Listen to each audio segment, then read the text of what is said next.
الكتاب وأقم الصلاة إن الصلاة تنهى عن الفحشاء والمنكر ولذكر الله أكبر والله يعلم ما تصنعون.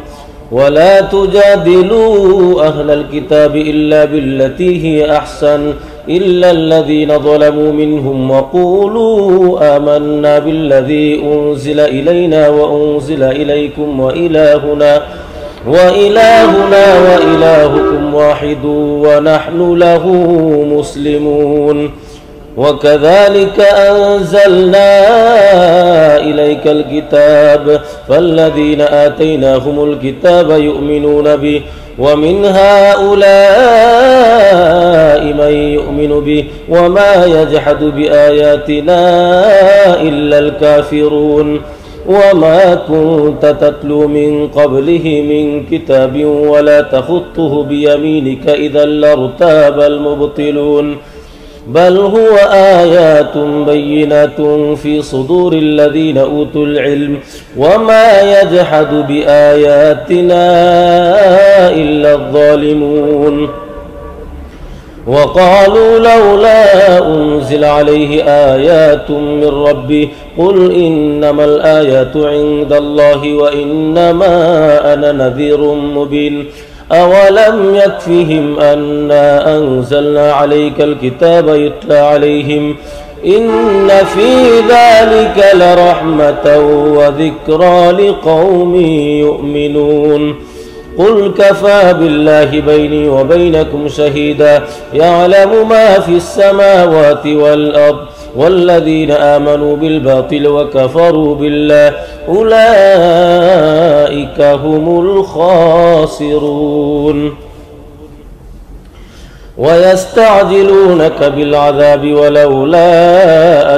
أجل مسمى لجاءهم العذاب وليأتينهم بغتة وهم لا يشعرون. يستعجلونك بالعذاب وإن جهنم لمحيطة بالكافرين يوم يغشاهم العذاب من فوقهم ومن تحت أرجلهم ويقول ذوقوا ما كنتم تعملون. يا عبادي الذين آمنوا إن أرضي واسعة فإياي فاعبدون. كل نفس ذائقة الموت ثم إلينا ترجعون. والذين آمنوا وعملوا الصالحات لنبوئنهم من الجنة غرفا تجري من تحتها الأنهار خالدين فيها نعم أجر العاملين الذين صبروا على ربهم يتوكلون. وكأين من دابة لا تحمل رزقها الله يرزقها وإياكم وهو السميع العليم. ولئن سألتهم من خلق السماوات والأرض وسخر الشمس والقمر ليقولن الله فأنى يؤفكون. الله يبسط الرزق لمن يشاء من عباده ويقدر له إن الله بكل شيء عليم. ولئن سألتهم من نزل من السماء ماء فأحيا به الأرض من بعد موتها ليقولن الله قل الحمد لله بل أكثرهم لا يعقلون. وما هذه الحياة الدنيا إلا لهو ولعب وإن الدار الآخرة لهي الحيوان لو كانوا يعلمون. فإذا ركبوا في الفلك دعوا الله مخلصين له الدين فلما نجاهم إلى البر إذا هم يشركون ليكفروا بما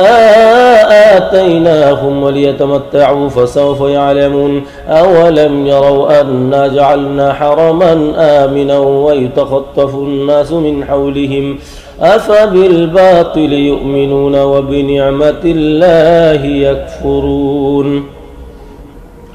ومن أظلم ممن من افترى على الله كذبا أو كذب بالحق لما جاء أليس في جهنم مثوى للكافرين والذين جاهدوا فينا لنهدينهم سبلنا وإن الله لمع المحسنين.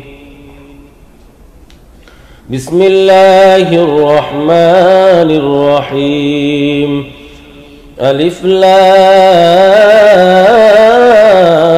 ميم. غلبت الروم في أدنى الأرض وهم من بعد غلبهم سيغلبون في بضع سنين لله الأمر من قبل ومن بعد ويومئذ يفرح المؤمنون بنصر الله ينصر من يشاء وهو العزيز الرحيم. وعد الله لا يخلف الله وعده ولكن أكثر الناس لا يعلمون ظاهرا من الحياة الدنيا وهم عن الآخرة هم غافلون. أولم يتفكروا في أنفسهم ما خلق الله السماوات والأرض وما بينهما إلا بالحق وأجل مسمى وإن كثيرا من الناس بلقاء ربهم لكافرون. أولم يسيروا في الأرض فينظروا كيف كان عاقبة الذين من قبلهم كانوا أشد منهم قوة وأثاروا الأرض وعمروها أكثر مما عمروها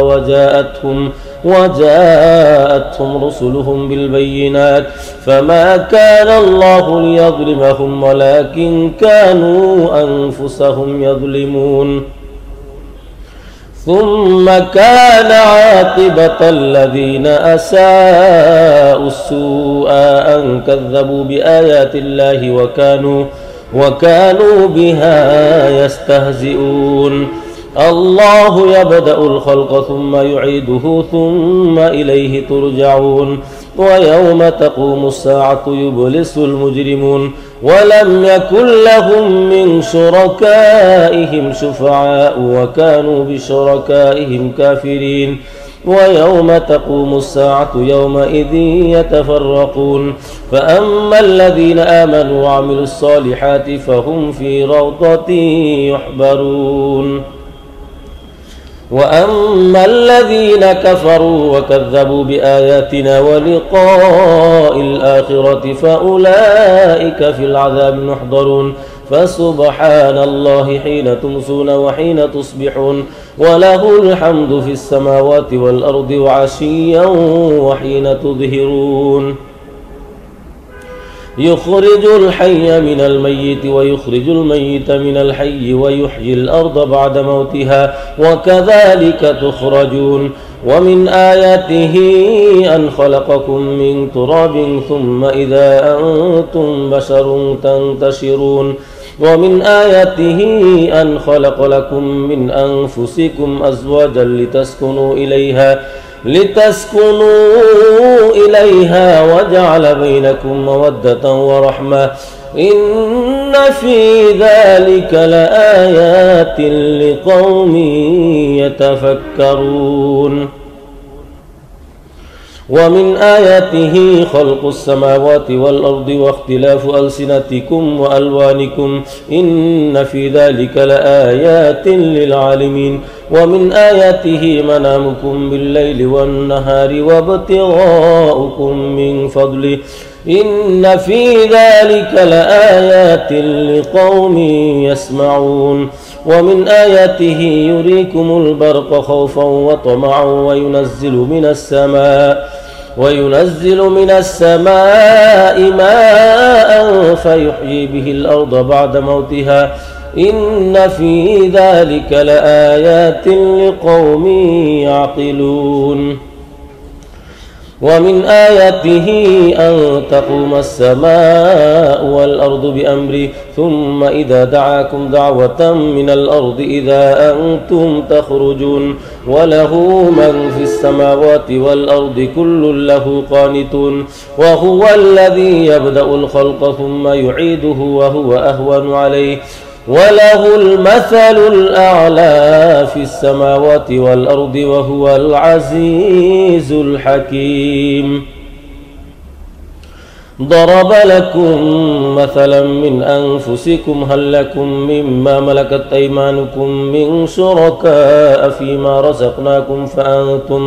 فأنتم فيه سواء تخافونهم كخيفتكم أنفسكم كذلك نفصل الآيات لقوم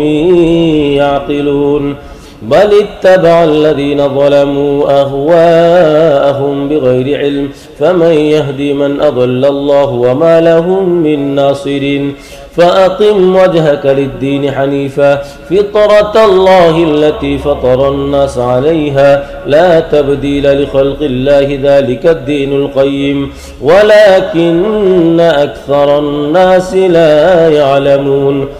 منيبين إليه واتقوه وأقيموا الصلاة ولا تكونوا من المشركين من الذين فرقوا دينهم وكانوا شيعا كل حزب بما لديهم فرحون. وإذا مس الناس ضر دعوا ربهم منيبين إليه ثم إذا أذاقهم منه رحمة إذا فريق منهم بربهم يشركون ليكفروا بما آتيناهم فتمتعوا فسوف تعلمون. أم أنزلنا عليهم سلطانا فهو يتكلم بما كانوا به يشركون. وإذا أذقنا الناس رحمة فرحوا بها وإن تصبهم سيئة بما قدمت أيديهم إذا هم يقنطون. أولم يروا أن الله يبسط الرزق لمن يشاء ويقدر إن في ذلك لآيات لقوم يؤمنون. فآت ذا القربى حقه والمسكين وابن السبيل ذلك خير للذين يريدون وجه الله وأولئك هم المفلحون. وما آتيتم من ربا ليربو في أموال الناس فلا يربو عند الله وما آتيتم من زكاة تريدون وجه الله فأولئك هم المضعفون. الله الذي خلقكم ثم رزقكم ثم يميتكم ثم يحييكم هل من شركائكم من يفعل من ذلكم من شيء سبحانه وتعالى عما يشركون. ظهر الفساد في البر والبحر بما كسبت أيدي الناس ليذيقهم بعض الذي عملوا لعلهم يرجعون. قل سيروا في الأرض فانظروا كيف كان عاقبة الذين من قبل كان أكثرهم مشركين. فأقم وجهك للدين القيم من قبل أن يأتي يوم لا مرد له من الله يومئذ يصدعون. من كفر فعليه كفره ومن عمل صالحا فلأنفسهم يمهدون ليجزي الذين آمنوا وعملوا الصالحات من فضله إنه لا يحب الكافرين. ومن آياته أن يرسل الرياح مبشرات وليذيقكم من رحمته ولتجري الفلك بأمره ولتبتغوا من فضله ولعلكم تشكرون.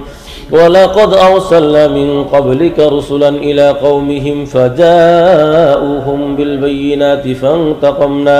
فانتقمنا من الذين أجرموا وكان حقا علينا نصر المؤمنين.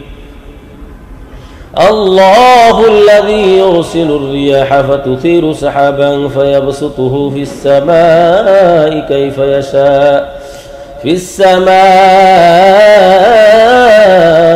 كيف يشاء ويجعله كسافا فترى الودق يخرج من خلاله فإذا أصاب به من يشاء من عباده إذا هم يستبشرون وإن كانوا من قبل أن ينزل عليهم من قبله لمبلسين فانظر إلى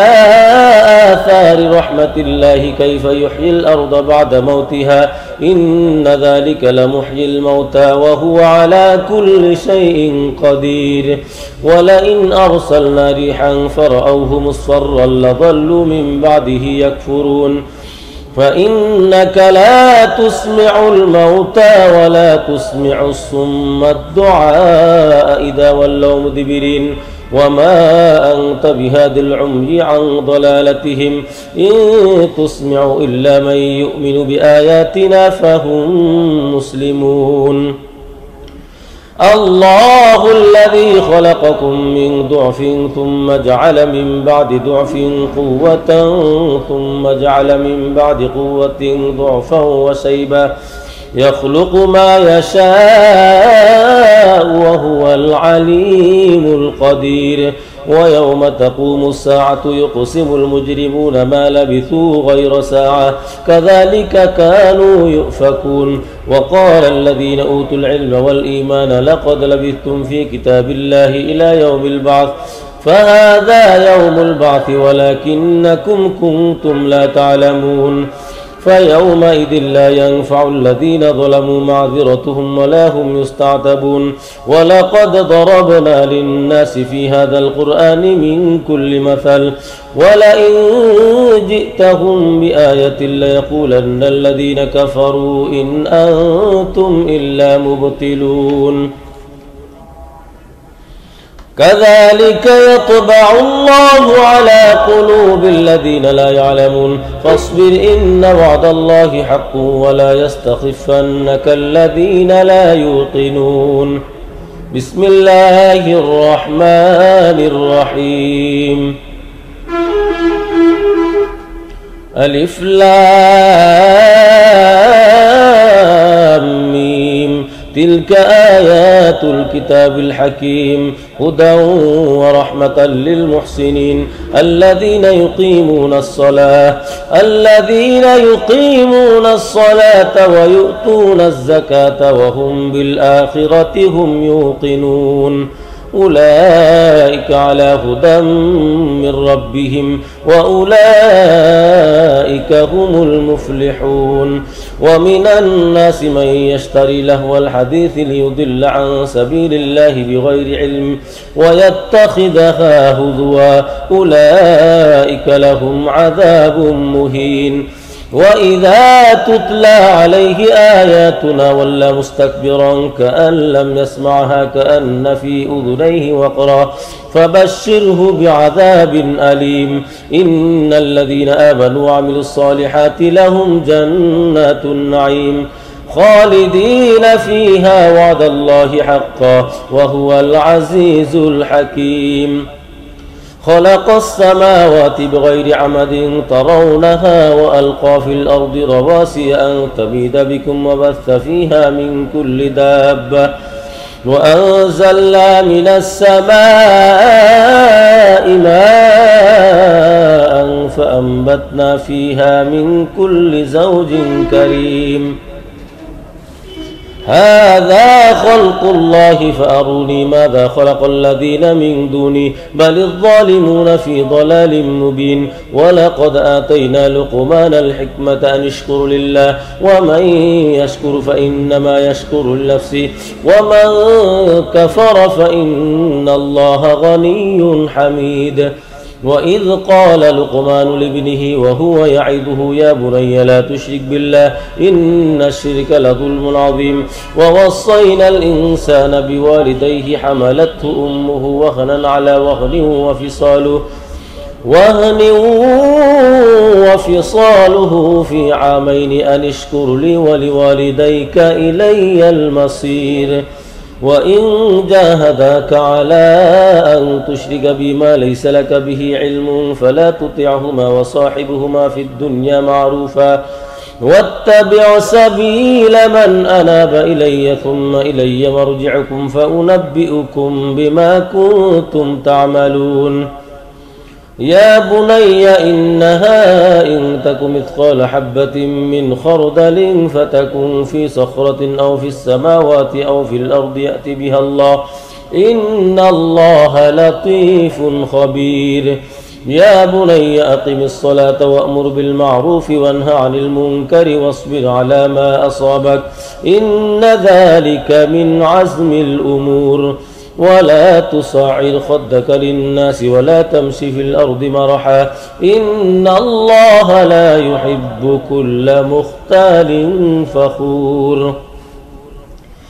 واقصد في مشيك واغضض من صوتك إن أنكر الأصوات لصوت الحمير ألم تروا أن الله سخر لكم ما في السماوات وما في الأرض وأسبغ عليكم نعمه ظاهرة وباطنة ومن الناس من يجادل في الله بغير علم ولا هدى ولا كتاب منير وإذا قيل لهم اتبعوا ما أنزل الله قالوا بل نتبع ما وجدنا عليه آباءنا أولو كان الشيطان يدعوهم إلى عذاب السعير ومن يسلم وجهه إلى الله وهو محسن فقد استمسك بالعروة الوثقى وإلى الله عاقبة الأمور ومن كفر فلا يحزنك كفره إلينا مرجعهم فننبئهم بما عملوا إن الله عليم بذات الصدور نمتعهم قليلا ثم نضطرهم إلى عذاب غليظ ولئن سألتهم من خلق السماوات والأرض ليقولن الله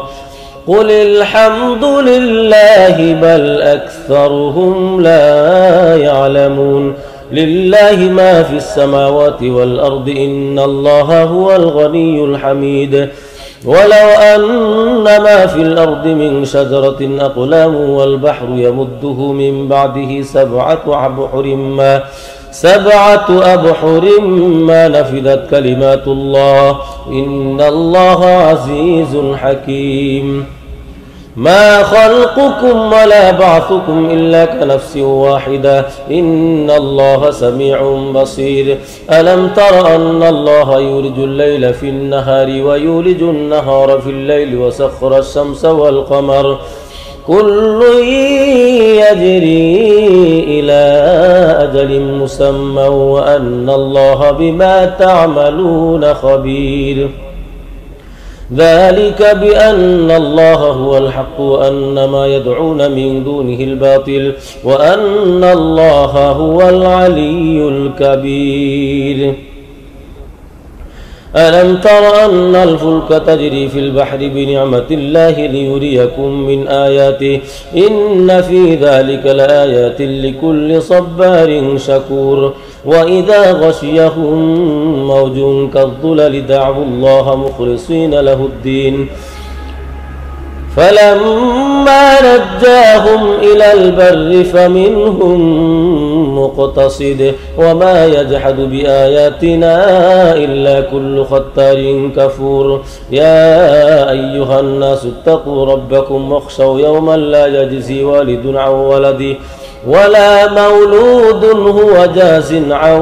والده شيئا إن وعد الله حق فلا تغرنكم الحياة الدنيا ولا يغرنكم بالله الغرور إن الله عنده علم الساعة وينزل الغيث ويعلم ما في الأرحام وما تدري نفس ماذا تكسب غدا وما تدري نفس بأي أرض تموت إن الله عليم خبير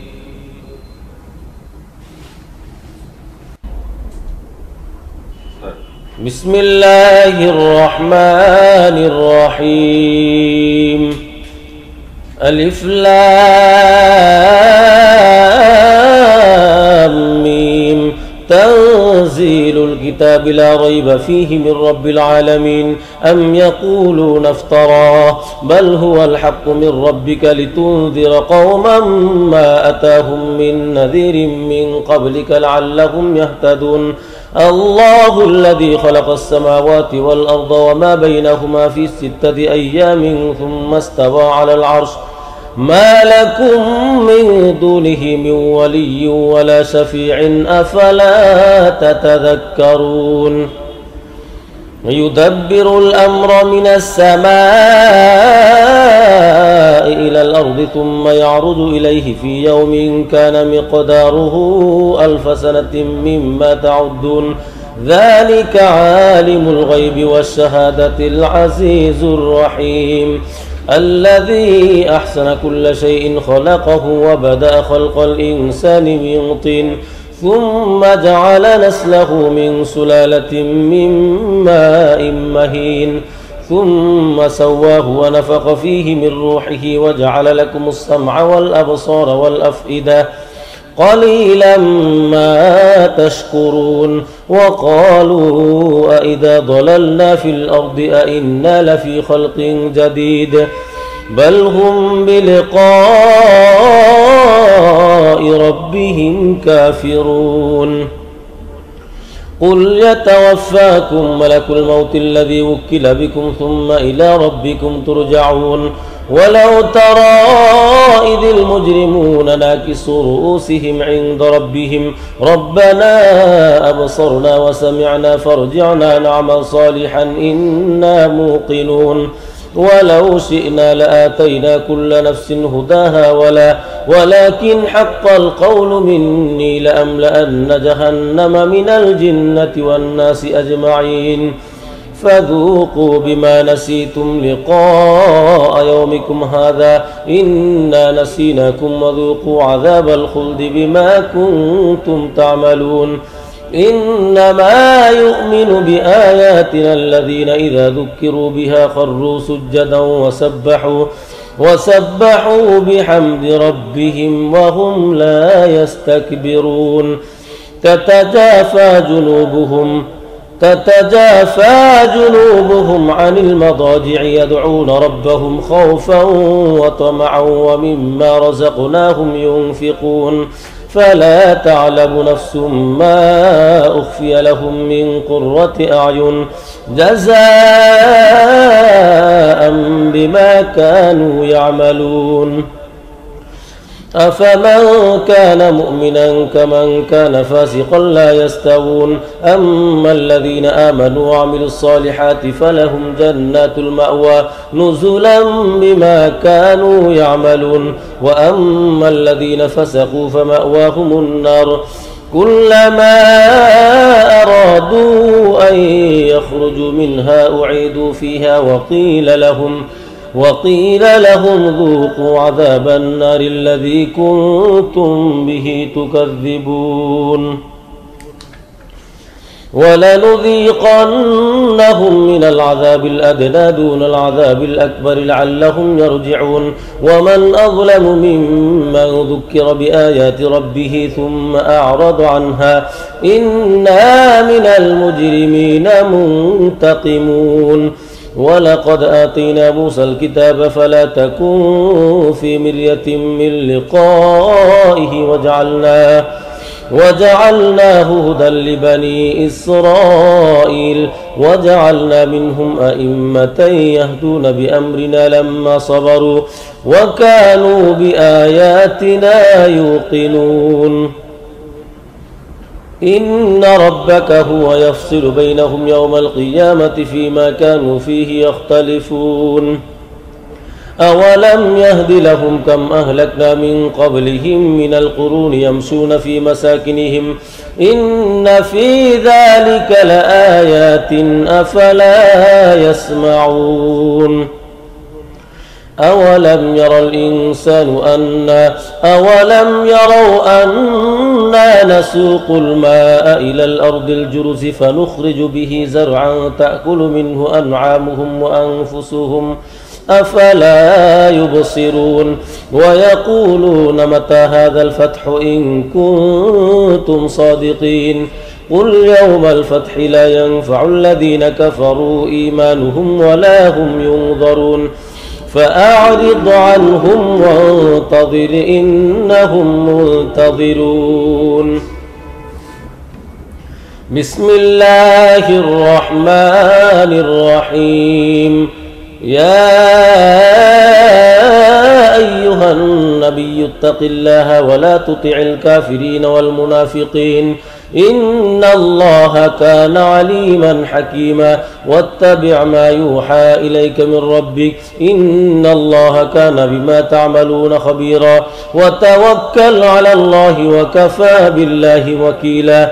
ما جعل الله لرجل من قلبين في جوفه وما جعل أزواجكم اللائي تظاهرون منهن أمهاتكم وما جعل أدعياءكم أبناءكم ذلكم قولكم بأفواهكم والله يقول الحق وهو يهدي السبيل.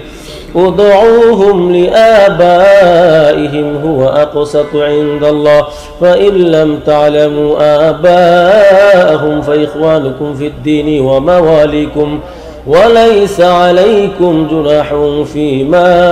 أخطأتم به ولكن ما تعمدت قلوبكم وكان الله غفورا رحيما. النبي أولى بالمؤمنين من أنفسهم وأزواجه أمهاتهم وأولو الأرحام بعضهم أولى ببعض في كتاب الله من المؤمنين والمهاجرين إلا أن تفعلوا إلى أوليائكم معروفا كان ذلك في الكتاب مسطورا. وإذ أخذنا من النبيين ميثاقهم ومنك ومن نوح وإبراهيم وموسى وعيسى بن مريم وأخذنا منهم ميثاقا غليظا ليسأل الصادقين عن صدقهم وأعد للكافرين عذابا أليما. يا أيها الذين آمنوا اذكروا نعمة الله عليكم إذ جاءتكم جنود فأرسلنا عليهم ريحا وجنودا لم تروها وكان الله بما تعملون بصيرا. إذ جاءوكم من فوقكم ومن أسفل منكم وإذ زاغت الأبصار وبلغت القلوب الحناجر وتظنون بالله الظنونا هنالك ابتلي المؤمنون وزلزلوا زلزالا شديدا. وإذ يقول المنافقون والذين في قلوبهم مرض ما وعدنا الله ورسوله إلا غرورا. وإذ قالت طائفة منهم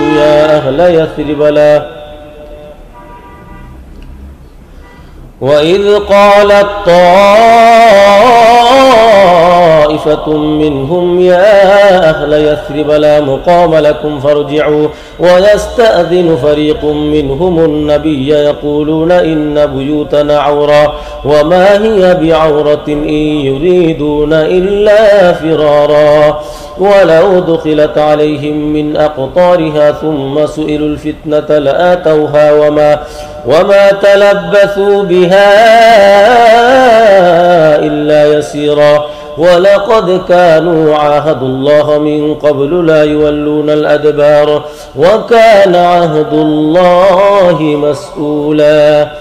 قل لن ينفعكم الفرار إن فررتم من الموت أو القتل وإذا لا تمتعون إلا قليلا. قل من ذا الذي يعصمكم من الله إن أراد بكم سوءا أو أراد بكم رحمة ولا يجدون لهم من دون الله وليا ولا نصيرا. قد يعلم الله المعوقين منكم والقائلين لإخوانهم هلم إلينا ولا يأتون البأس إلا قليلا. أشحة عليكم فإذا جاء الخوف رأيتهم ينظرون إليك تدور أعينهم كالذي يغشى عليه من الموت فإذا ذهب الخوف سلقوكم بألسنة حداد نشيحة على الخير أولئك لم يؤمنوا فأحبط الله أعمالهم وكان ذلك على الله يسيرا يحسبون الأحزاب لم يذهبوا وإن يأتي الأحزاب يودوا لو أنهم بادون في الأعراب يسألون عن أنبائكم ولو كانوا فيكم ما قاتلوا إلا قليلا لقد كان لكم في رسول الله أسوة حسنة لمن كان يرجو الله واليوم الآخر وذكر الله كثيرا ولما رأى المؤمنون الأحزاب قالوا هذا ما وعدنا الله ورسوله وصدق الله ورسوله وما زادهم إلا إيمانا وتسليما من المؤمنين رجال صدقوا ما عاهدوا الله عليه فمنهم من قضى نحبه ومنهم من ينتظر وما بدلوا تبديلا ليجزي الله الصادقين بصدقهم ويعذب المنافقين إن شاء أو يتوب عليهم إن الله كان غفورا رحيما ورد الله الذين كفروا بغيظهم لم ينالوا خيرا وكفى الله المؤمنين القتال وكان الله قويا عزيزا وأنزل الذين ظاهروهم من أهل الكتاب من صياصيهم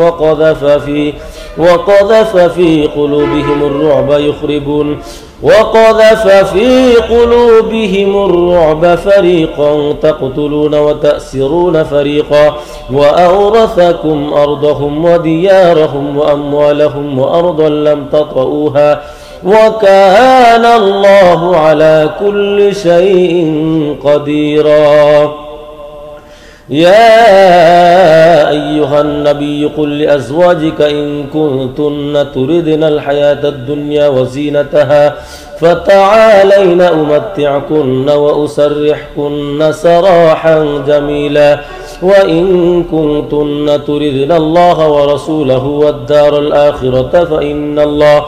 فإن الله أعد للمحسنات منكن أجرا عظيما يا نساء النبي من يأت منكن بفاحشة مبينة يضاعف لها العذاب ضعفين وكان ذلك على الله يسيرا أتل ما أوحي إليك من الكتاب وأقم الصلاة إن الصلاة تنهى عن الفحشاء والمنكر ولذكر الله أكبر والله يعلم ما تصنعون ولا تجادلوا أهل الكتاب إلا بالتي هي أحسن إلا الذين ظلموا منهم وقولوا آمنا بالذي أنزل إلينا وأنزل إليكم وإلهنا وإلهكم واحد ونحن له مسلمون وكذلك أنزلنا إليك الكتاب فالذين آتيناهم الكتاب يؤمنون به ومن هؤلاء من يؤمن به وما يجحد بآياتنا إلا الكافرون وما كنت تتلو من قبله من كتاب ولا تخطه بيمينك إذا لارتاب المبطلون بل هو آيات بينات في صدور الذين أوتوا العلم وما يجحد بآياتنا إلا الظالمون وقالوا لولا أنزل عليه آيات من ربه قل إنما الآيات عند الله وإنما أنا نذير مبين أولم يكفهم أنا أنزلنا عليك الكتاب يتلى عليهم إن في ذلك لرحمة وذكرى لقوم يؤمنون قل كفى بالله بيني وبينكم شهيدا يعلم ما في السماوات والأرض والذين آمنوا بالباطل وكفروا بالله أولئك هم الخاسرون ويستعجلونك بالعذاب ولولا أجل مسمى لجاءهم العذاب وليأتينهم بغتة وهم لا يشعرون يستعجلونك بالعذاب وإن جهنم لمحيطة بالكافرين يوم يغشاهم العذاب من فوقهم ومن تحت أرجلهم ويقول ذوقوا ما كنتم تعملون يا عبادي الذين آمنوا إن أرضي واسعة فإياي فاعبدون كل نفس ذائقة الموت ثم إلينا ترجعون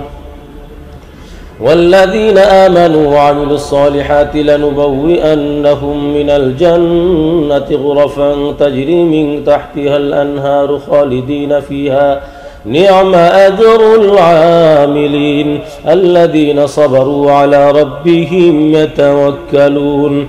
وكأين من دابة لا تحمل رزقها الله يرزقها وإياكم وهو السميع العليم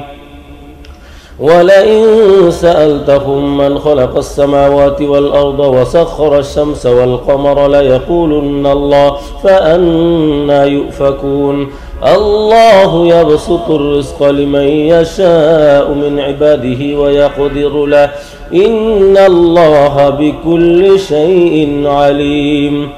ولئن سألتهم من نزل من السماء ماء فأحيا به الأرض من بعد موتها ليقولن الله قل الحمد لله بل أكثرهم لا يعقلون وما هذه الحياة الدنيا إلا لهو ولعب وإن الدار الآخرة لهي الحيوان لو كانوا يعلمون فإذا ركبوا في الفلك دعوا الله مخلصين له الدين فلما نجاهم إلى البر إذا هم يشركون ليكفروا بما آتيناهم وليتمتعوا فسوف يعلمون أولم يروا أنا جعلنا حرما آمنا ويتخطف الناس من حولهم أفبالباطل يؤمنون وبنعمة الله يكفرون ومن أظلم ممن افترى على الله كذبا أو كذب بالحق لما جاء أليس في جهنم مثوى للكافرين والذين جاهدوا فينا لنهدينهم سبلنا وإن الله لمع المحسنين بسم الله الرحمن الرحيم ألف لام ميم غلبت الروم في أدنى الأرض وهم من بعد غلبهم سيغلبون في بضع سنين لله الأمر من قبل ومن بعد ويومئذ يفرح المؤمنون بنصر الله ينصر من يشاء وهو العزيز الرحيم وعد الله لا يخلف الله وعده ولكن أكثر الناس لا يعلمون ظاهرا من الحياة الدنيا وهم عن الآخرة هم غافلون أولم يتفكروا في أنفسهم ما خلق الله السماوات والأرض وما بينهما إلا بالحق وأجل مسمى وإن كثيرا من الناس بلقاء ربهم لكافرون أولم يسيروا في الأرض فينظروا كيف كان عاقبة الذين من قبلهم كانوا أشد منهم قوة وأثاروا الأرض وعمروها أكثر مما عمروها وجاءتهم رسلهم بالبينات فما كان الله ليظلمهم ولكن كانوا أنفسهم يظلمون ثم كان عاقبة الذين أساءوا السوء أن كذبوا بآيات الله وكانوا بها يستهزئون الله يبدأ الخلق ثم يعيده ثم إليه ترجعون ويوم تقوم الساعة يبلس المجرمون ولم يكن لهم من شركائهم شفعاء وكانوا بشركائهم كافرين ويوم تقوم الساعة يومئذ يتفرقون فأما الذين آمنوا وعملوا الصالحات فهم في روضة يحبرون وأما الذين كفروا وكذبوا بآياتنا ولقاء الآخرة فأولئك في العذاب محضرون فسبحان الله حين تمسون وحين تصبحون وله الحمد في السماوات والأرض وعشيا وحين تظهرون يخرج الحي من الميت ويخرج الميت من الحي ويحيي الأرض بعد موتها وكذلك تخرجون ومن آياته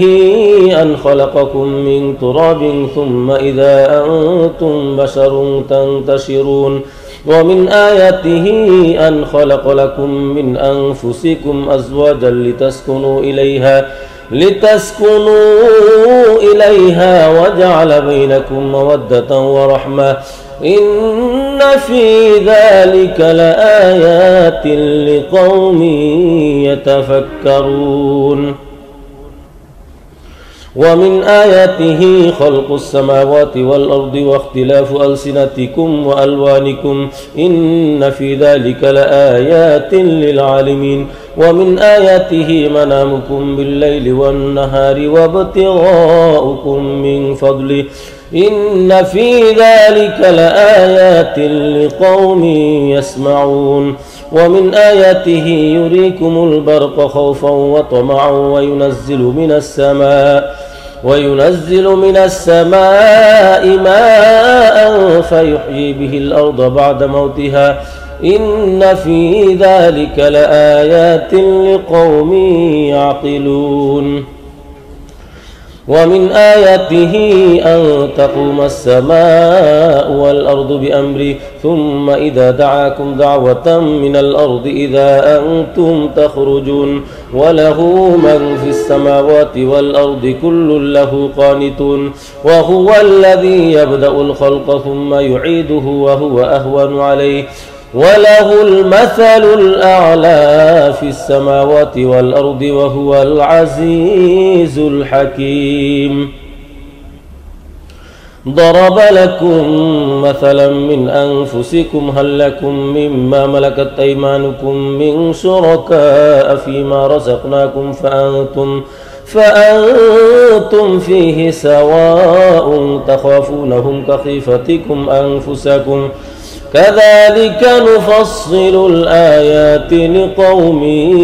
يعقلون بل اتبع الذين ظلموا أهواءهم بغير علم فمن يهدي من أضل الله وما لهم من ناصرين فأقم وجهك للدين حنيفا فطرة الله التي فطر الناس عليها لا تبديل لخلق الله ذلك الدين القيم ولكن أكثر الناس لا يعلمون منيبين إليه واتقوه وأقيموا الصلاة ولا تكونوا من المشركين من الذين فرقوا دينهم وكانوا شيعا كل حزب بما لديهم فرحون وإذا مس الناس ضر دعوا ربهم منيبين إليه ثم إذا أذاقهم منه رحمة إذا فريق منهم بربهم يشركون ليكفروا بما آتيناهم فتمتعوا فسوف تعلمون أم أنزلنا عليهم سلطانا فهو يتكلم بما كانوا به يشركون وإذا أذقنا الناس رحمة فرحوا بها وإن تصبهم سيئة بما قدمت أيديهم إذا هم يقنطون أولم يروا أن الله يبسط الرزق لمن يشاء ويقدر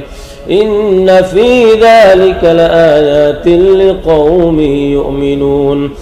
فآت ذا القربى حقه والمسكين وابن السبيل ذلك خير للذين يريدون وجه الله وأولئك هم المفلحون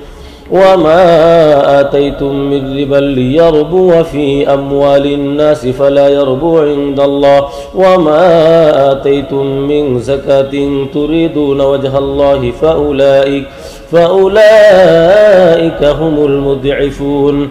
الله الذي خلقكم ثم رزقكم ثم يميتكم ثم يحييكم هل من شركائكم من يفعل من ذلكم من شيء سبحانه وتعالى عما يشركون ظهر الفساد في البر والبحر بما كسبت أيدي الناس ليذيقهم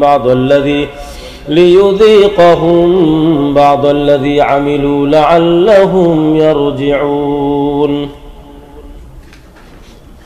قل سيروا في الأرض فانظروا كيف كان عاقبة الذين من قبل كان أكثرهم مشركين فأقم وجهك للدين القيم من قبل أن يأتي يوم لا مرد له من الله يومئذ يصدعون من كفر فعليه كفره ومن عمل صالحا فلأنفسهم يمهدون ليجزي الذين آمنوا وعملوا الصالحات من فضله إنه لا يحب الكافرين ومن آياته أن يرسل الرياح مبشرات وليذيقكم من رحمته ولتجري الفلك بأمره ولتبتغوا من فضله ولعلكم تشكرون ولقد أرسلنا من قبلك رسلا إلى قومهم فجاءوهم بالبينات فانتقمنا من الذين أجرموا وكان حقا علينا نصر المؤمنين الله الذي يرسل الرياح فتثير سحابا فيبسطه في السماء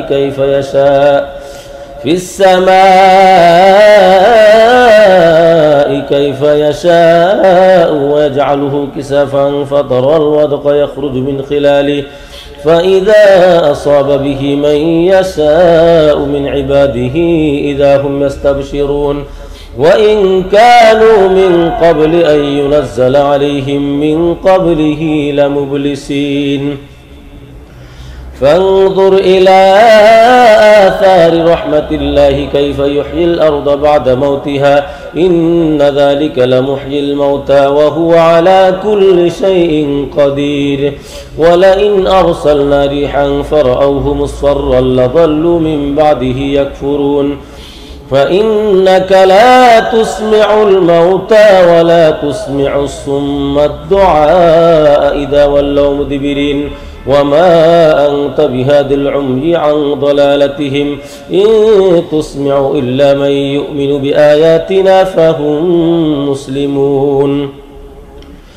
الله الذي خلقكم من ضعف ثم جعل من بعد ضعف قوة ثم جعل من بعد قوة ضعفا وشيبا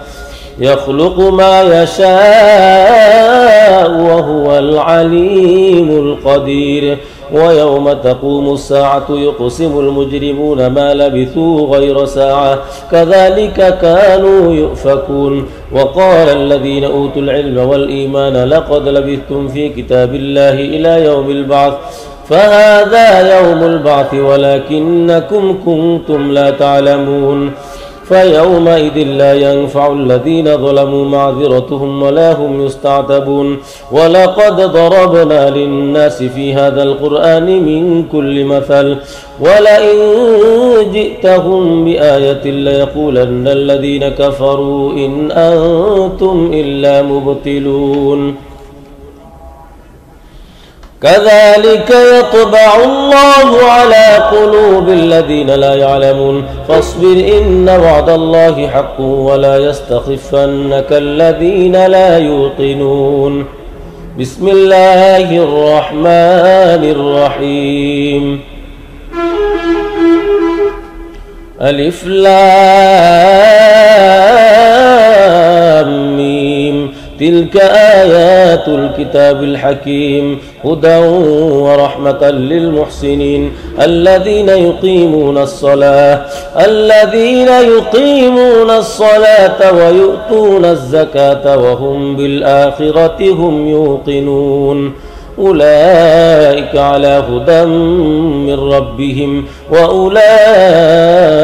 هم المفلحون ومن الناس من يشتري لهو الحديث ليضل عن سبيل الله بغير علم ويتخذها هزوا أولئك لهم عذاب مهين وإذا تتلى عليه آياتنا ولى مستكبرا كأن لم يسمعها كأن في أذنيه وقرا فبشره بعذاب أليم إن الذين آمنوا وعملوا الصالحات لهم جنات النعيم خالدين فيها وعد الله حقا وهو العزيز الحكيم خلق السماوات بغير عمد ترونها وألقى في الأرض رواسي أن تميد بكم وبث فيها من كل دابة وأنزلنا من السماء ماء فأنبتنا فيها من كل زوج كريم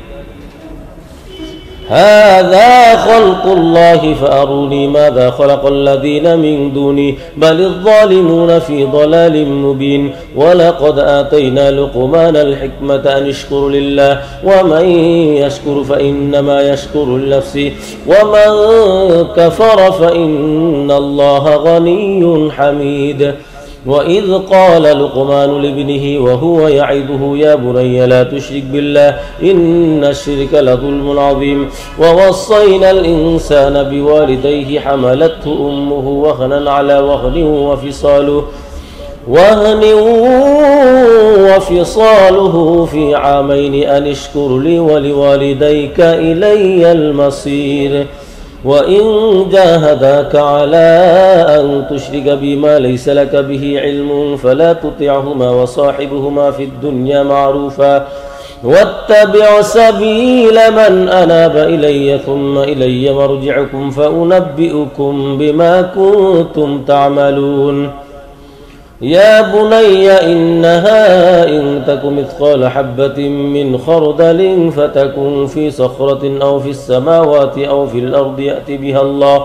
إن الله لطيف خبير يا بني أقم الصلاة وأمر بالمعروف وانه عن المنكر واصبر على ما أصابك إن ذلك من عزم الأمور ولا تصعر خدك للناس ولا تمش في الأرض مرحا إن الله لا يحب كل مختال فخور واقصد في مشيك واغضض من صوتك إن أنكر الأصوات لصوت الحمير ألم تروا أن الله سخر لكم ما في السماوات وما في الأرض وأسبغ عليكم نعمه ظاهرة وباطنة ومن الناس من يجادل في الله بغير علم ولا هدى ولا كتاب منير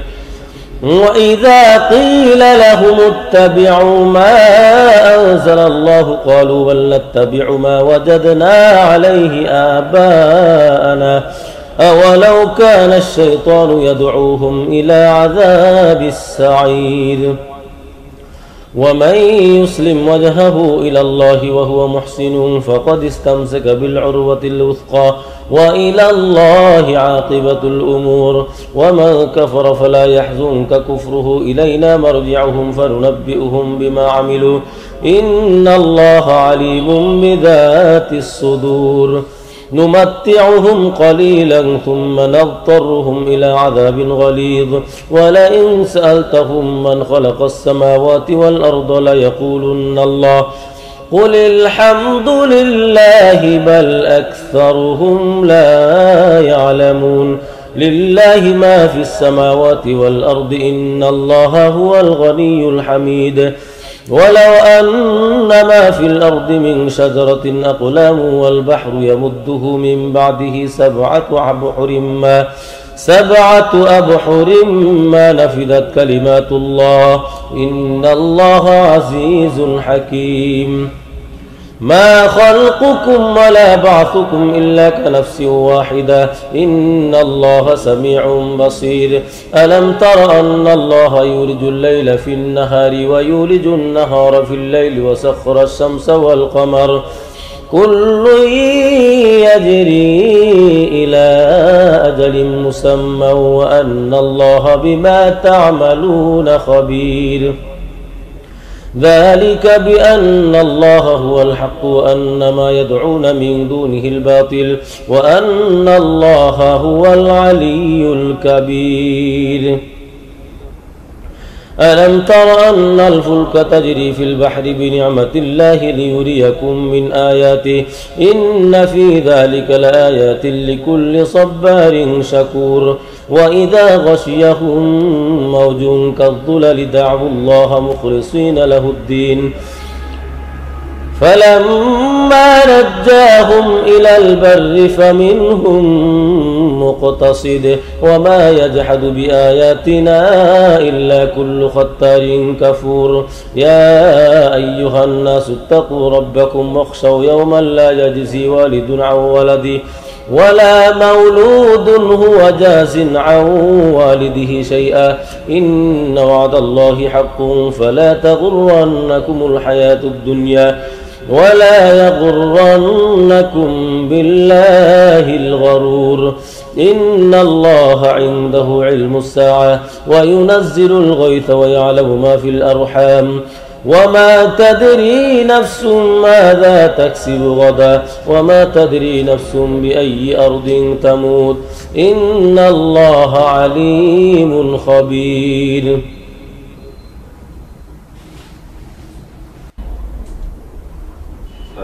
بسم الله الرحمن الرحيم. ألف لام ميم تنزيل الكتاب لا ريب فيه من رب العالمين. أم يقولون افتراه بل هو الحق من ربك لتنذر قوما ما أتاهم من نذير من قبلك لعلهم يهتدون. الله الذي خلق السماوات والأرض وما بينهما في 6 أيام ثم استوى على العرش ما لكم من دونه من ولي ولا شفيع أفلا تتذكرون. يدبر الأمر من السماء إلى الأرض ثم يعرج إليه في يوم كان مقداره 1000 سنة مما تعدون. ذلك عالم الغيب والشهادة العزيز الرحيم. الذي أحسن كل شيء خلقه وبدأ خلق الإنسان من طين ثم جعل نسله من سلالة من ماء مهين ثم سواه ونفخ فيه من روحه وجعل لكم السمع والأبصار والأفئدة قليلا ما تشكرون. وقالوا أإذا ضللنا في الأرض أإنا لفي خلق جديد بل هم بلقاء ربهم كافرون. قل يتوفاكم ملك الموت الذي وكل بكم ثم إلى ربكم ترجعون. ولو ترى إذ المجرمون ناكسوا رؤوسهم عند ربهم ربنا أبصرنا وسمعنا فارجعنا نعمل صالحا إنا موقنون ولو شئنا لآتينا كل نفس هداها ولكن حق القول مني لأملأن جهنم من الجنة والناس أجمعين فذوقوا بما نسيتم لقاء يومكم هذا إنا نسيناكم وذوقوا عذاب الخلد بما كنتم تعملون إنما يؤمن بآياتنا الذين إذا ذكروا بها خروا سجدا وسبحوا بحمد ربهم وهم لا يستكبرون تتجافى جنوبهم عن المضاجع يدعون ربهم خوفا وطمعا ومما رزقناهم ينفقون فلا تعلم نفس ما أخفي لهم من قرة أعين جزاء بما كانوا يعملون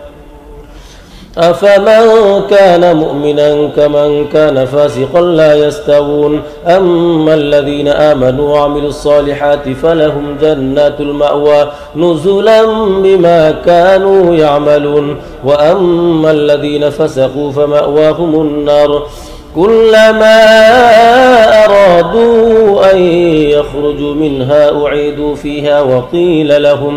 وقيل لهم ذوقوا عذاب النار الذي كنتم به تكذبون ولنذيقنهم من العذاب الأدنى دون العذاب الأكبر لعلهم يرجعون ومن أظلم ممن ذكر بآيات ربه ثم أعرض عنها إنا من المجرمين منتقمون ولقد آتينا موسى الكتاب فلا تكن في مرية من لقائه وجعلناه هدى لبني إسرائيل وجعلنا منهم أئمة يهدون بأمرنا لما صبروا وكانوا بآياتنا يوقنون إن ربك هو يفصل بينهم يوم القيامة فيما كانوا فيه يختلفون أولم يهد لهم كم أهلكنا من قبلهم من القرون يمشون في مساكنهم إن في ذلك لآيات أفلا يسمعون أولم يروا أنا نسوق الماء إلى الأرض الجرز فنخرج به زرعا تأكل منه أنعامهم وأنفسهم أفلا يبصرون ويقولون متى هذا الفتح إن كنتم صادقين قل يوم الفتح لا ينفع الذين كفروا إيمانهم ولا هم ينظرون فأعرض عنهم وانتظر إنهم منتظرون بسم الله الرحمن الرحيم يا أيها النبي اتق الله ولا تطع الكافرين والمنافقين إن الله كان عليما حكيما واتبع ما يوحى إليك من ربك إن الله كان بما تعملون خبيرا وتوكل على الله وكفى بالله وكيلا ما جعل الله لرجل من قلبين في جوفه وما جعل أزواجكم اللائي تظاهرون منهن أمهاتكم وما جعل أدعياءكم أبناءكم ذلكم قولكم بأفواهكم والله يقول الحق وهو يهدي السبيل ادعوهم لآبائهم هو أقسط عند الله فإن لم تعلموا آباءهم فإخوانكم في الدين ومواليكم وليس عليكم جناح فيما أخطأتم به ولكن ما تعمدت قلوبكم وكان الله غفورا رحيما النبي أولى بالمؤمنين من أنفسهم وأزواجه أمهاتهم وأولو الأرحام بعضهم أولى ببعض في كتاب الله من المؤمنين والمهاجرين إلا أن تفعلوا إلى أوليائكم معروفا كان ذلك في الكتاب مسطورا. وإذ أخذنا من النبيين ميثاقهم ومنك ومن نوح وإبراهيم وموسى وعيسى بن مريم وأخذنا منهم ميثاقا غليظا ليسأل الصادقين عن صدقهم وأعد للكافرين عذابا أليما. يا أيها الذين آمنوا اذكروا نعمة الله عليكم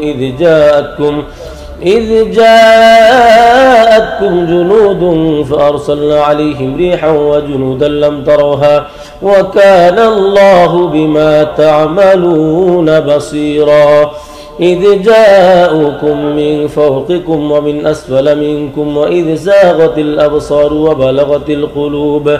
وبلغت القلوب الحناجر وتظنون بالله الظنونا. هنالك ابتلي المؤمنون وزلزلوا زلزالا شديدا. وإذ يقول المنافقون والذين في قلوبهم مرض ما وعدنا الله ورسوله إلا غرورا. وإذ قالت طائفة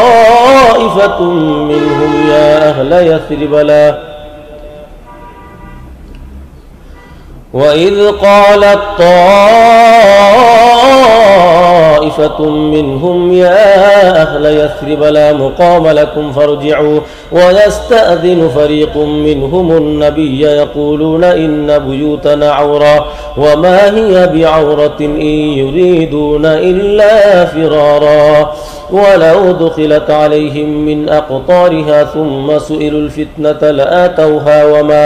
وما تلبثوا بها إلا يسيرا. ولقد كانوا عاهدوا الله من قبل لا يولون الأدبار وكان عهد الله مسؤولا. قل لن ينفعكم الفرار إن فررتم من الموت أو القتل وإذا لا تمتعون إلا قليلا. قل من ذا الذي يعصمكم من الله إن أراد بكم سوءا أو أراد بكم رحمة ولا يجدون لهم من دون الله وليا ولا نصيرا. قد يعلم الله المعوقين منكم والقائلين لإخوانهم هلم إلينا ولا يأتون البأس إلا قليلا. أشحة عليكم فإذا جاء الخوف رأيتهم ينظرون إليك تدور أعينهم كالذي يغشى عليه من الموت فإذا ذهب الخوف سلقوكم بألسنة حداد نشيحة على الخير أولئك لم يؤمنوا فأحبط الله أعمالهم وكان ذلك على الله يسيرا. يحسبون الأحزاب لم يذهبوا وإن يأتي الأحزاب يودوا لو أنهم بادون في الأعراب يسألون عن أنبائكم ولو كانوا فيكم ما قاتلوا إلا قليلا. لقد كان لكم في رسول الله أسوة حسنة لمن كان يرجو الله واليوم الآخر وذكر الله كثيرا. ولما رأى المؤمنون الأحزاب قالوا هذا ما وعدنا الله ورسوله وصدق الله ورسوله وما زادهم إلا إيمانا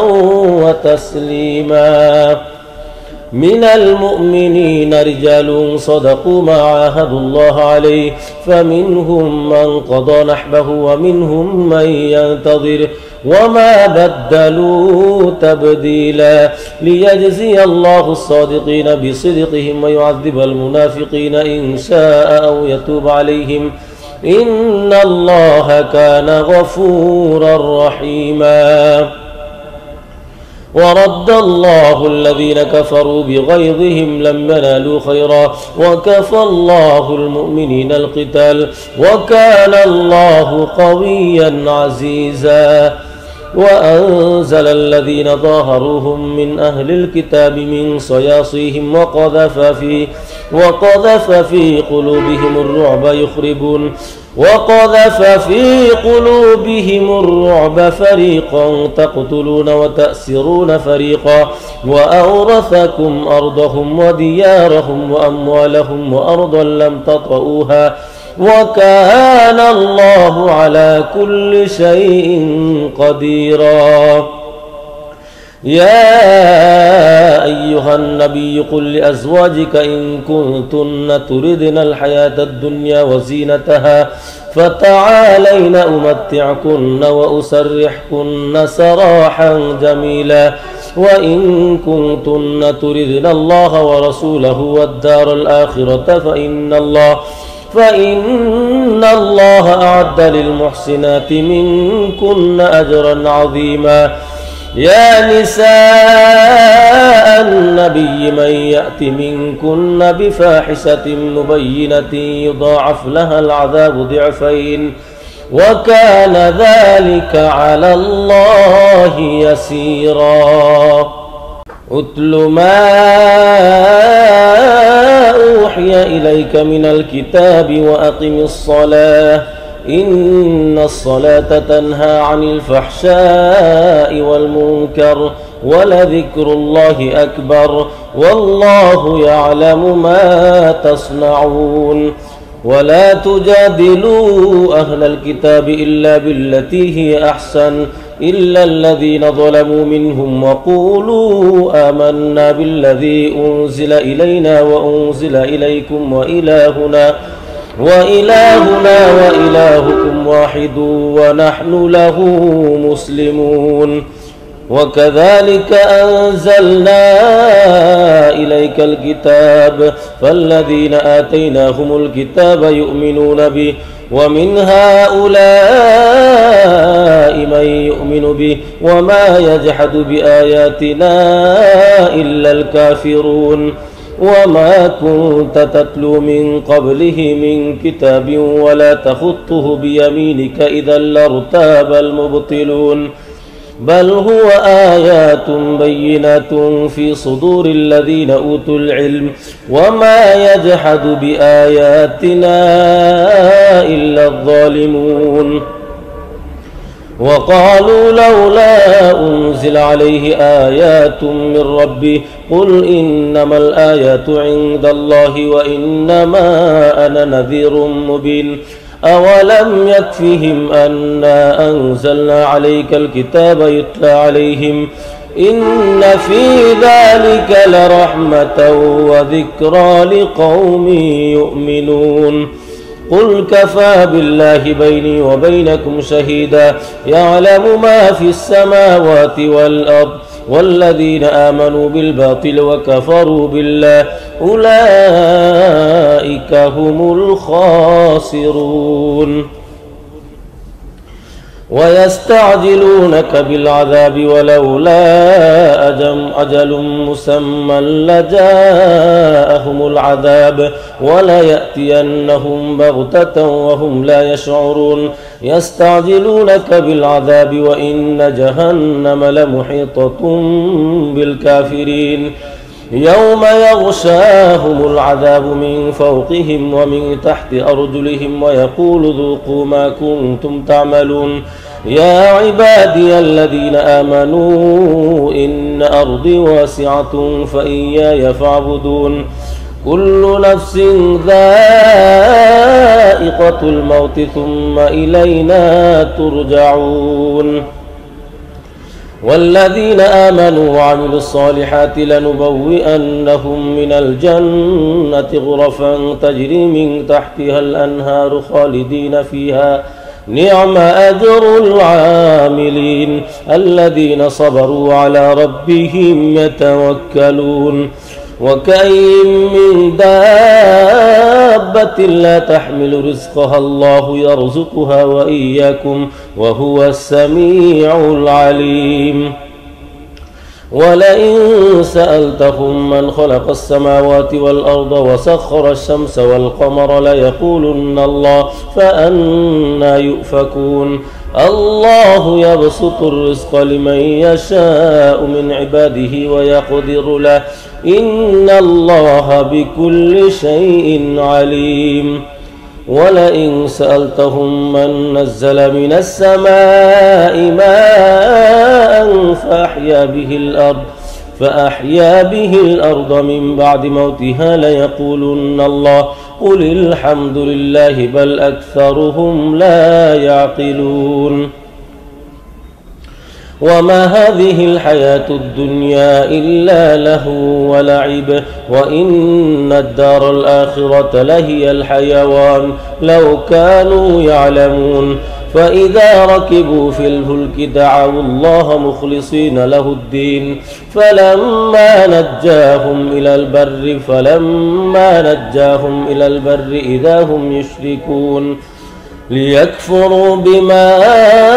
آتيناهم وليتمتعوا فسوف يعلمون أولم يروا أنا جعلنا حرما آمنا ويتخطف الناس من حولهم أفبالباطل يؤمنون وبنعمة الله يكفرون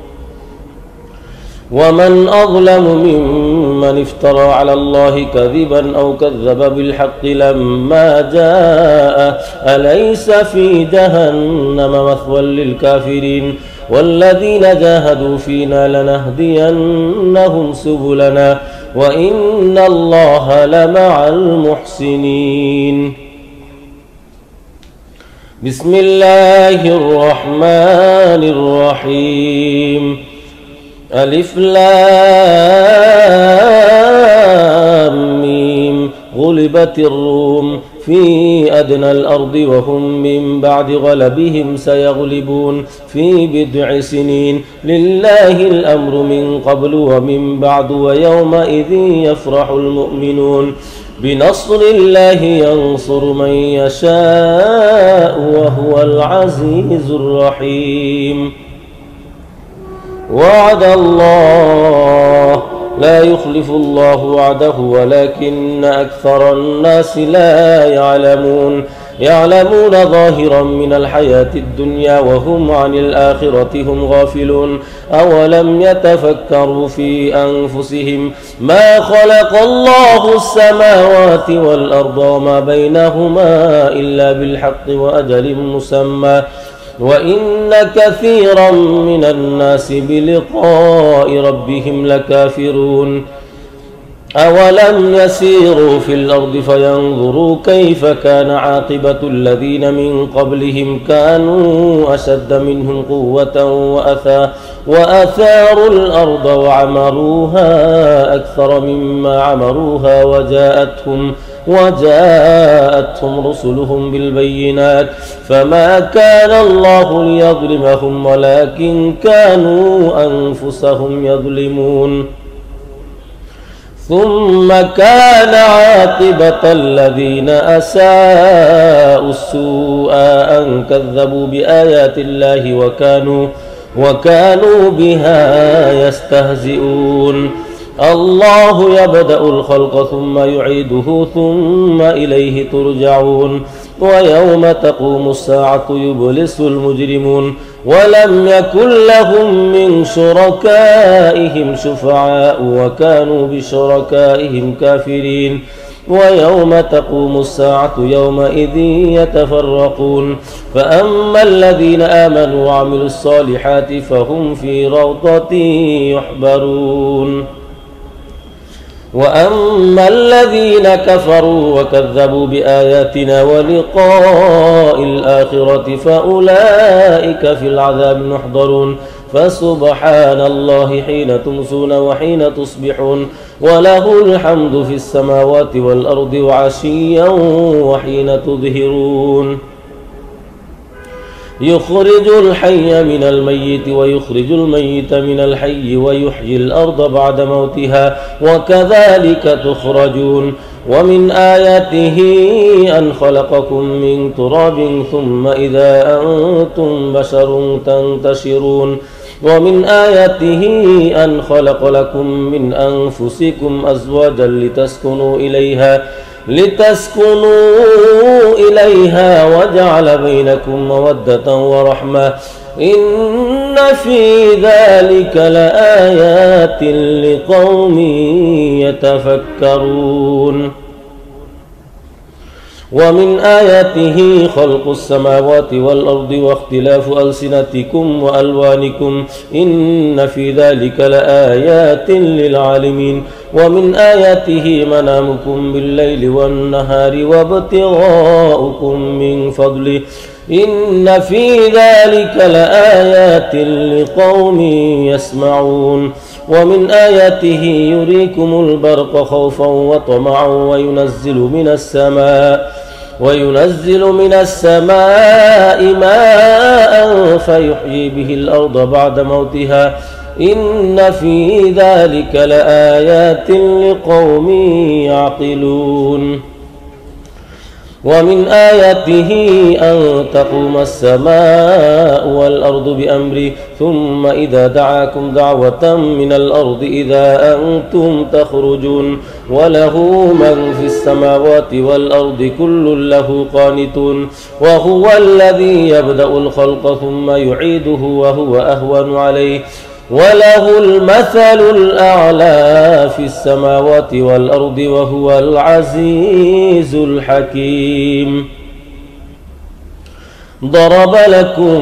مثلا من أنفسكم هل لكم مما ملكت أيمانكم من شركاء فيما رزقناكم فأنتم فيه سواء تخافونهم كخيفتكم أنفسكم كذلك نفصل الآيات لقوم يعقلون بل اتبع الذين ظلموا أهواءهم بغير علم فمن يهدي من أضل الله وما لهم من ناصرين فأقم وجهك للدين حنيفا فطرة الله التي فطر الناس عليها لا تبديل لخلق الله ذلك الدين القيم ولكن أكثر الناس لا يعلمون منيبين إليه واتقوه وأقيموا الصلاة ولا تكونوا من المشركين من الذين فرقوا دينهم وكانوا شيعا كل حزب بما لديهم فرحون وإذا مس الناس ضر دعوا ربهم منيبين إليه ثم إذا أذاقهم منه رحمة إذا فريق منهم بربهم يشركون ليكفروا بما آتيناهم فتمتعوا فسوف تعلمون أم أنزلنا عليهم سلطانا فهو يتكلم بما كانوا به يشركون وإذا أذقنا الناس رحمة فرحوا بها وإن تصبهم سيئة بما قدمت أيديهم إذا هم يقنطون أولم يروا أن الله يبسط الرزق لمن يشاء ويقدر إن في ذلك لآيات لقوم يؤمنون فآت ذا القربى حقه والمسكين وابن السبيل ذلك خير للذين يريدون وجه الله وأولئك هم المفلحون وما آتيتم من ربا ليربو في أموال الناس فلا يربو عند الله وما آتيتم من زكاة تريدون وجه الله فأولئك هم المضعفون الله الذي خلقكم ثم رزقكم ثم يميتكم ثم يحييكم هل من شركائكم من يفعل من ذلكم من شيء سبحانه وتعالى عما يشركون ظهر الفساد في البر والبحر بما كسبت أيدي الناس ليذيقهم بعض الذي عملوا لعلهم يرجعون قل سيروا في الأرض فانظروا كيف كان عاقبة الذين من قبل كان أكثرهم مشركين فأقم وجهك للدين القيم من قبل أن يأتي يوم لا مرد له من الله يومئذ يصدعون من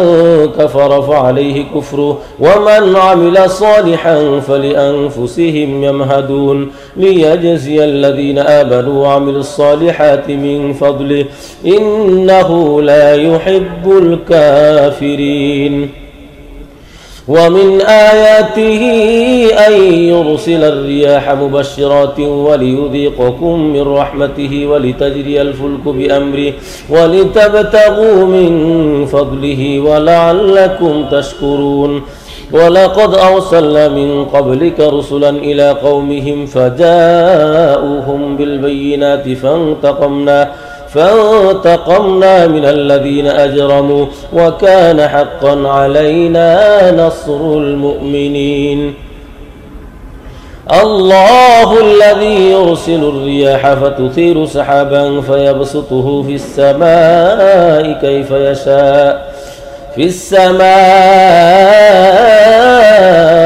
كيف يشاء ويجعله كسافا فترى الودق يخرج من خلاله فإذا أصاب به من يشاء من عباده إذا هم يستبشرون وإن كانوا من قبل أن ينزل عليهم من قبله لمبلسين فانظر إلى آثار رحمة الله كيف يحيي الأرض بعد موتها إن ذلك لمحيي الموتى وهو على كل شيء قدير ولئن أرسلنا ريحا فرأوه مصفرا لظلوا من بعده يكفرون فإنك لا تسمع الموتى ولا تسمع الصم الدعاء إذا ولوا مدبرين وما أنت بهاد العمي عن ضلالتهم إن تسمع إلا من يؤمن بآياتنا فهم مسلمون الله الذي خلقكم من ضعف ثم جعل من بعد ضعف قوة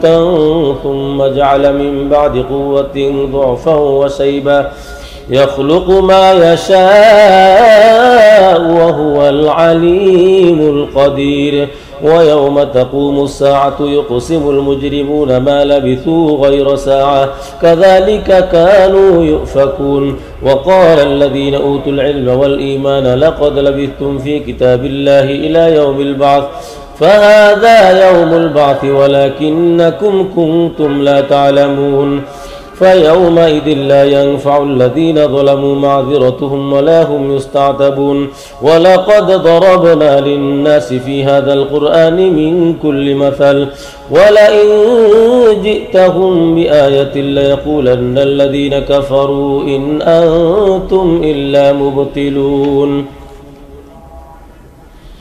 كذلك يطبع الله على قلوب الذين لا يعلمون فاصبر إن وعد الله حق ولا يستخفنك الذين لا يوقنون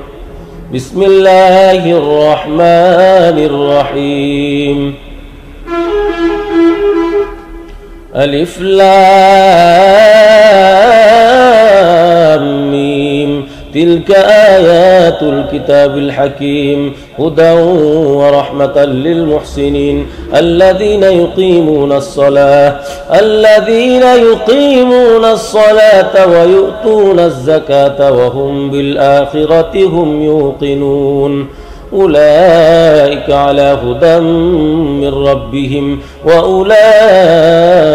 هم المفلحون ومن الناس من يشتري لهو الحديث ليضل عن سبيل الله بغير علم ويتخذها هزوا أولئك لهم عذاب مهين وإذا تتلى عليه آياتنا ولى مستكبرا كأن لم يسمعها كأن في أذنيه وقرا فبشره بعذاب أليم إن الذين آمنوا وعملوا الصالحات لهم جنات النعيم خالدين فيها وعد الله حقا وهو العزيز الحكيم خلق السماوات بغير عمد ترونها وألقى في الأرض رواسي أن تميد بكم وبث فيها من كل دابة وأنزلنا من السماء ماء فأنبتنا فيها من كل زوج كريم هذا خلق الله فأروني ماذا خلق الذين من دوني بل الظالمون في ضلال مبين ولقد آتينا لقمان الحكمة أن اشكر لله ومن يشكر فإنما يشكر لنفسه ومن كفر فإن الله غني حميد وإذ قال لقمان لابنه وهو يعظه يا بني لا تشرك بالله إن الشرك لظلم عظيم ووصينا الإنسان بوالديه حملته أمه وهنا على وهن وفصاله في عامين أن اشكر لي ولوالديك إلي المصير وإن جاهداك على أن تشرك بما ليس لك به علم فلا تطعهما وصاحبهما في الدنيا معروفا واتبع سبيل من أناب إلي ثم إلي مرجعكم فأنبئكم بما كنتم تعملون يا بني إنها إن تك مثقال حبة من خردل فتكن في صخرة أو في السماوات أو في الأرض يأت بها الله إن الله لطيف خبير يا بني أقم الصلاة وأمر بالمعروف وانه عن المنكر واصبر على ما أصابك إن ذلك من عزم الأمور ولا تصعر خدك للناس ولا تمشي في الأرض مرحا إن الله لا يحب كل مختال فخور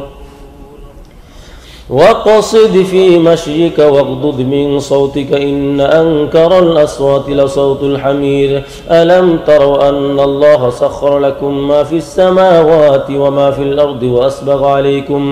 وأسبغ عليكم نعمه ظاهرة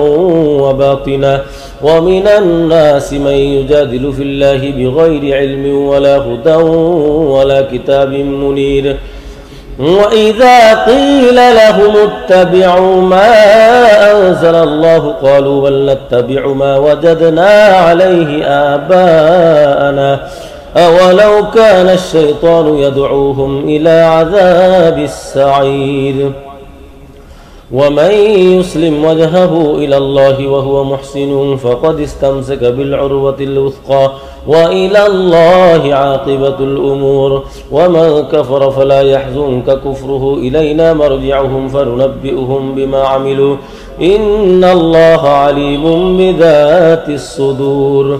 نمتعهم قليلا ثم نضطرهم إلى عذاب غليظ ولئن سألتهم من خلق السماوات والأرض ليقولن الله قل الحمد لله بل أكثرهم لا يعلمون لله ما في السماوات والأرض إن الله هو الغني الحميد ولو أن ما في الأرض من شجرة أقلام والبحر يمده من بعده سبعة أبحر ما نفذت كلمات الله إن الله عزيز حكيم ما خلقكم ولا بعثكم إلا كنفس واحدة إن الله سميع بصير ألم تر أن الله يولج الليل في النهار ويولج النهار في الليل وسخر الشمس والقمر كل يجري إلى أجل مسمى وأن الله بما تعملون خبير ذلك بأن الله هو الحق وأن ما يدعون من دونه الباطل وأن الله هو العلي الكبير ألم تر أن الفلك تجري في البحر بنعمة الله ليريكم من آياته إن في ذلك لآيات لكل صبار شكور وإذا غشيهم موج كالظلل دعوا الله مخلصين له الدين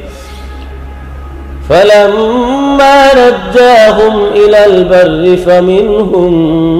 مقتصد وما يجحد بآياتنا إلا كل ختار كفور يا أيها الناس اتقوا ربكم واخشوا يوما لا يجزي والد عن ولده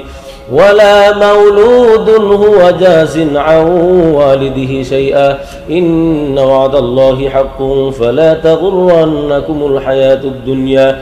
ولا يغرنكم بالله الغرور إن الله عنده علم الساعة وينزل الغيث ويعلم ما في الأرحام وما تدري نفس ماذا تكسب غدا وما تدري نفس بأي أرض تموت إن الله عليم خبير.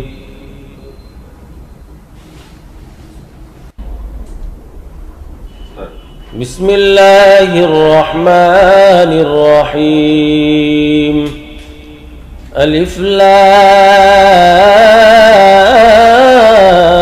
ميم تنزيل الكتاب لا ريب فيه من رب العالمين أم يقولون افتراه بل هو الحق من ربك لتنذر قوما ما أتاهم من نذير من قبلك لعلهم يهتدون الله الذي خلق السماوات والأرض وما بينهما في 6 أيام ثم استوى على العرش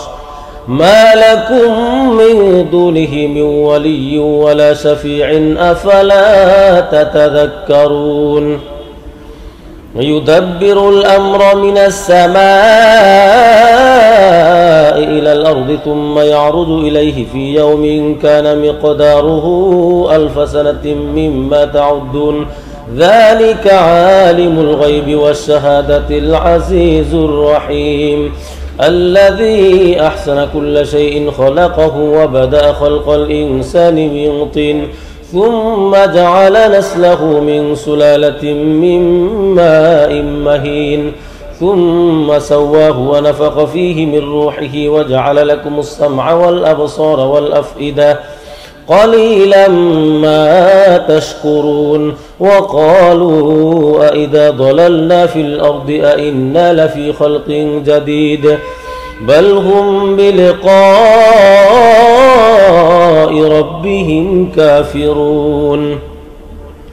قل يتوفاكم ملك الموت الذي وكل بكم ثم إلى ربكم ترجعون ولو ترى إذ المجرمون ناكسوا رؤوسهم عند ربهم ربنا أبصرنا وسمعنا فارجعنا نعمل صالحا إنا موقنون ولو شئنا لآتينا كل نفس هداها ولكن حق القول مني لأملأن جهنم من الجنة والناس أجمعين فذوقوا بما نسيتم لقاء يومكم هذا إنا نسيناكم وذوقوا عذاب الخلد بما كنتم تعملون إنما يؤمن بآياتنا الذين إذا ذكروا بها خروا سجدا وسبحوا بحمد ربهم وهم لا يستكبرون تتجافى جنوبهم عن المضاجع يدعون ربهم خوفا وطمعا ومما رزقناهم ينفقون فلا تعلم نفس ما أخفي لهم من قرة أعين جزاء بما كانوا يعملون أفمن كان مؤمنا كمن كان فاسقا لا يستوون أما الذين آمنوا وعملوا الصالحات فلهم جنات المأوى نزلا بما كانوا يعملون وأما الذين فسقوا فمأواهم النار كلما أرادوا أن يخرجوا منها أعيدوا فيها وقيل لهم ذوقوا عذاب النار الذي كنتم به تكذبون ولنذيقنهم من العذاب الأدنى دون العذاب الأكبر لعلهم يرجعون ومن أظلم ممن ذكر بآيات ربه ثم أعرض عنها إنا من المجرمين منتقمون ولقد آتينا موسى الكتاب فلا تكن في مرية من لقائه وجعلناه هدى لبني إسرائيل وجعلنا منهم أئمة يهدون بأمرنا لما صبروا وكانوا بآياتنا يوقنون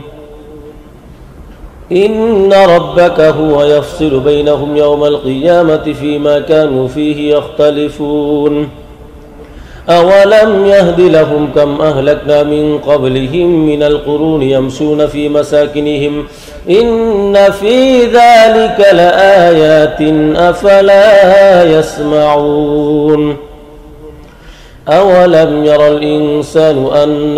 أولم يروا أنا نسوق الماء إلى الأرض الجرز فنخرج به زرعا تأكل منه أنعامهم وأنفسهم أفلا يبصرون ويقولون متى هذا الفتح إن كنتم صادقين قل يوم الفتح لا ينفع الذين كفروا إيمانهم ولا هم ينظرون فأعرض عنهم وانتظر إنهم منتظرون بسم الله الرحمن الرحيم يا أيها النبي اتق الله ولا تطع الكافرين والمنافقين إن الله كان عليما حكيما واتبع ما يوحى إليك من ربك إن الله كان بما تعملون خبيرا وتوكل على الله وكفى بالله وكيلا ما جعل الله لرجل من قلبين في جوفه وما جعل أزواجكم اللائي تظاهرون منهن أمهاتكم وما جعل أدعياءكم أبناءكم ذلكم قولكم بأفواهكم والله يقول الحق وهو يهدي السبيل ادعوهم لآبائهم هو أقسط عند الله فإن لم تعلموا آباءهم فإخوانكم في الدين ومواليكم وليس عليكم جناح فيما أخطأتم به ولكن ما تعمدت قلوبكم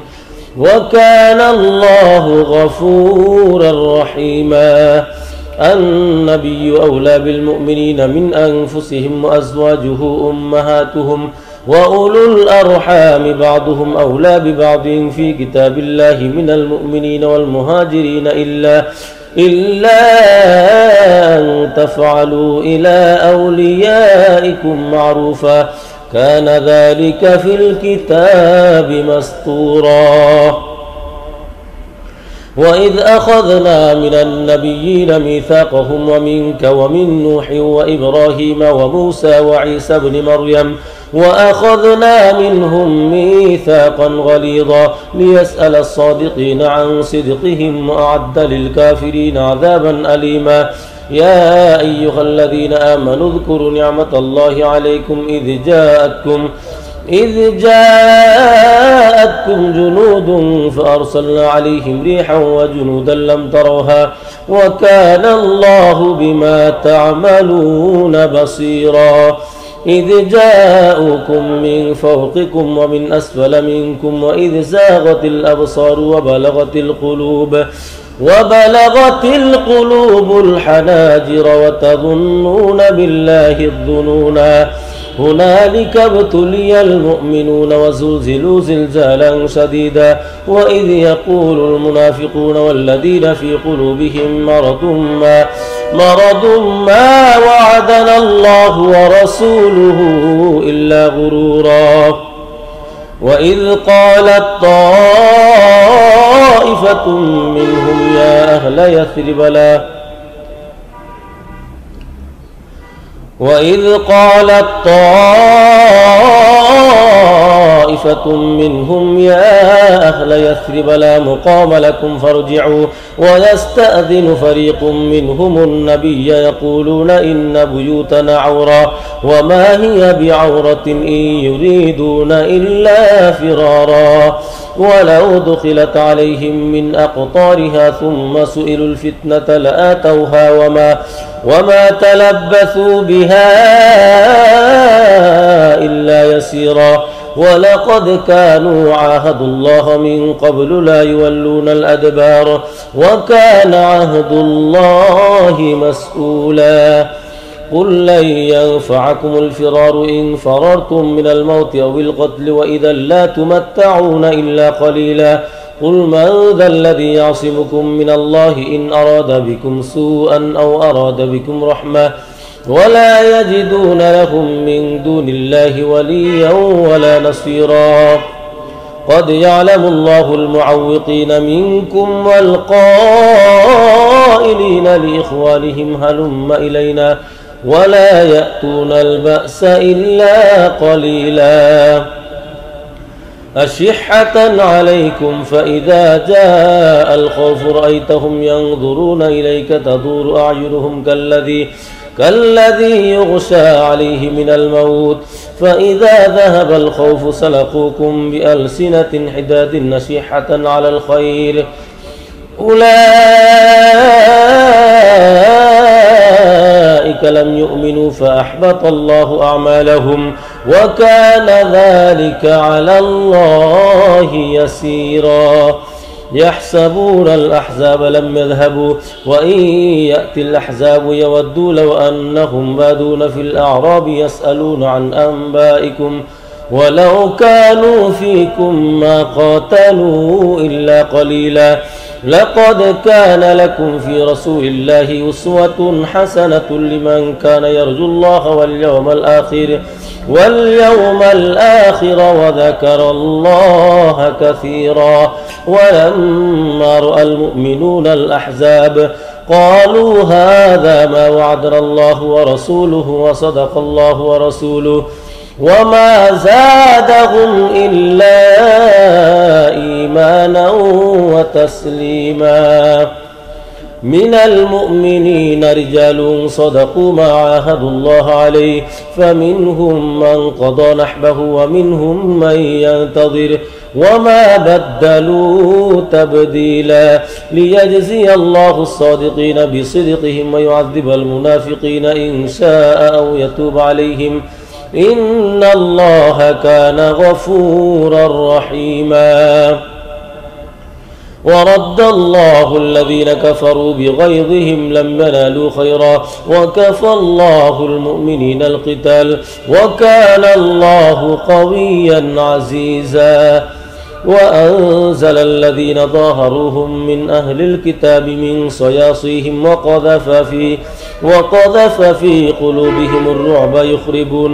وقذف في قلوبهم الرعب فريقا تقتلون وتأسرون فريقا وأورثكم أرضهم وديارهم وأموالهم وأرضا لم تطئوها وكان الله على كل شيء قديرا يا أيها النبي قل لأزواجك إن كنتن تردن الحياة الدنيا وزينتها فتعالين أمتعكن وأسرحكن سراحا جميلا وإن كنتن تردن الله ورسوله والدار الآخرة فإن الله أعد للمحسنات منكن أجرا عظيما يا نساء النبي من يأت منكن بفاحشة مبينة يضاعف لها العذاب ضعفين وكان ذلك على الله يسيرا أتل ما أوحي إليك من الكتاب وأقم الصلاة إن الصلاة تنهى عن الفحشاء والمنكر ولذكر الله أكبر والله يعلم ما تصنعون ولا تجادلوا أهل الكتاب إلا بالتي هي أحسن إلا الذين ظلموا منهم وقولوا آمنا بالذي أنزل إلينا وأنزل إليكم وإلهنا وإلهكم واحد ونحن له مسلمون وكذلك أنزلنا إليك الكتاب فالذين آتيناهم الكتاب يؤمنون به ومن هؤلاء من يؤمن به وما يجحد بآياتنا إلا الكافرون وما كنت تتلو من قبله من كتاب ولا تخطه بيمينك إذا لارتاب المبطلون بل هو آيات بينات في صدور الذين أوتوا العلم وما يجحد بآياتنا إلا الظالمون وقالوا لولا أنزل عليه آيات من ربه قل إنما الآيات عند الله وإنما أنا نذير مبين أولم يكفهم أنا أنزلنا عليك الكتاب يتلى عليهم إن في ذلك لرحمة وذكرى لقوم يؤمنون قل كفى بالله بيني وبينكم شهيدا يعلم ما في السماوات والأرض والذين آمنوا بالباطل وكفروا بالله أولئك هم الخاسرون ويستعجلونك بالعذاب ولولا أجل مسمى لجاءهم العذاب وليأتينهم بغتة وهم لا يشعرون يستعجلونك بالعذاب وإن جهنم لمحيطة بالكافرين يوم يغشاهم العذاب من فوقهم ومن تحت أرجلهم ويقول ذوقوا ما كنتم تعملون يا عبادي الذين آمنوا إن أرضي واسعة فإياي فاعبدون كل نفس ذائقة الموت ثم إلينا ترجعون والذين آمنوا وعملوا الصالحات لنبوئنهم من الجنة غرفا تجري من تحتها الأنهار خالدين فيها نعم أجر العاملين الذين صبروا على ربهم يتوكلون وكأين من دابة لا تحمل رزقها الله يرزقها وإياكم وهو السميع العليم ولئن سألتهم من خلق السماوات والأرض وسخر الشمس والقمر ليقولن الله فأنى يؤفكون الله يبسط الرزق لمن يشاء من عباده ويقدر له إن الله بكل شيء عليم ولئن سألتهم من نزل من السماء ماء فأحيا به الأرض من بعد موتها ليقولن الله قل الحمد لله بل أكثرهم لا يعقلون وما هذه الحياة الدنيا إلا لهو ولعب وإن الدار الآخرة لهي الحيوان لو كانوا يعلمون فإذا ركبوا في الفلك دعوا الله مخلصين له الدين فلما نجاهم إلى البر إذا هم يشركون ليكفروا بما آتيناهم وليتمتعوا فسوف يعلمون أولم يروا أنا جعلنا حرما آمنا ويتخطف الناس من حولهم أفبالباطل يؤمنون وبنعمة الله يكفرون ومن أظلم ممن افترى على الله كذبا أو كذب بالحق لما جاء أليس في جهنم مثوى للكافرين والذين جاهدوا فينا لنهدينهم سبلنا وإن الله لمع المحسنين بسم الله الرحمن الرحيم ألف لام ميم غلبت الروم في أدنى الأرض وهم من بعد غلبهم سيغلبون في بضع سنين لله الأمر من قبل ومن بعد ويومئذ يفرح المؤمنون بنصر الله ينصر من يشاء وهو العزيز الرحيم وعد الله لا يخلف الله وعده ولكن أكثر الناس لا يعلمون ظاهرا من الحياة الدنيا وهم عن الآخرة هم غافلون أولم يتفكروا في أنفسهم ما خلق الله السماوات والأرض وما بينهما إلا بالحق وأجل مسمى وإن كثيرا من الناس بلقاء ربهم لكافرون أولم يسيروا في الأرض فينظروا كيف كان عاقبة الذين من قبلهم كانوا أشد منهم قوة وأثاروا الأرض وعمروها أكثر مما عمروها وجاءتهم رسلهم بالبينات فما كان الله ليظلمهم ولكن كانوا أنفسهم يظلمون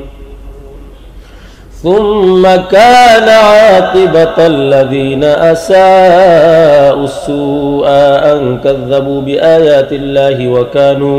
وكانوا بها يستهزئون الله يبدأ الخلق ثم يعيده ثم إليه ترجعون ويوم تقوم الساعة يبلس المجرمون ولم يكن لهم من شركائهم شفعاء وكانوا بشركائهم كافرين ويوم تقوم الساعة يومئذ يتفرقون فأما الذين آمنوا وعملوا الصالحات فهم في روضة يحبرون وأما الذين كفروا وكذبوا بآياتنا ولقاء الآخرة فأولئك في العذاب محضرون فسبحان الله حين تمسون وحين تصبحون وله الحمد في السماوات والأرض وعشيا وحين تظهرون يخرج الحي من الميت ويخرج الميت من الحي ويحيي الأرض بعد موتها وكذلك تخرجون ومن آياته أن خلقكم من تراب ثم إذا أنتم بشر تنتشرون ومن آياته أن خلق لكم من أنفسكم أزواجا لتسكنوا إليها وجعل بينكم مودة ورحمة إن في ذلك لآيات لقوم يتفكرون ومن آياته خلق السماوات والأرض واختلاف ألسنتكم وألوانكم إن في ذلك لآيات للعالمين ومن آياته منامكم بالليل والنهار وابتغاؤكم من فضله إن في ذلك لآيات لقوم يسمعون ومن آياته يريكم البرق خوفا وطمعا وينزل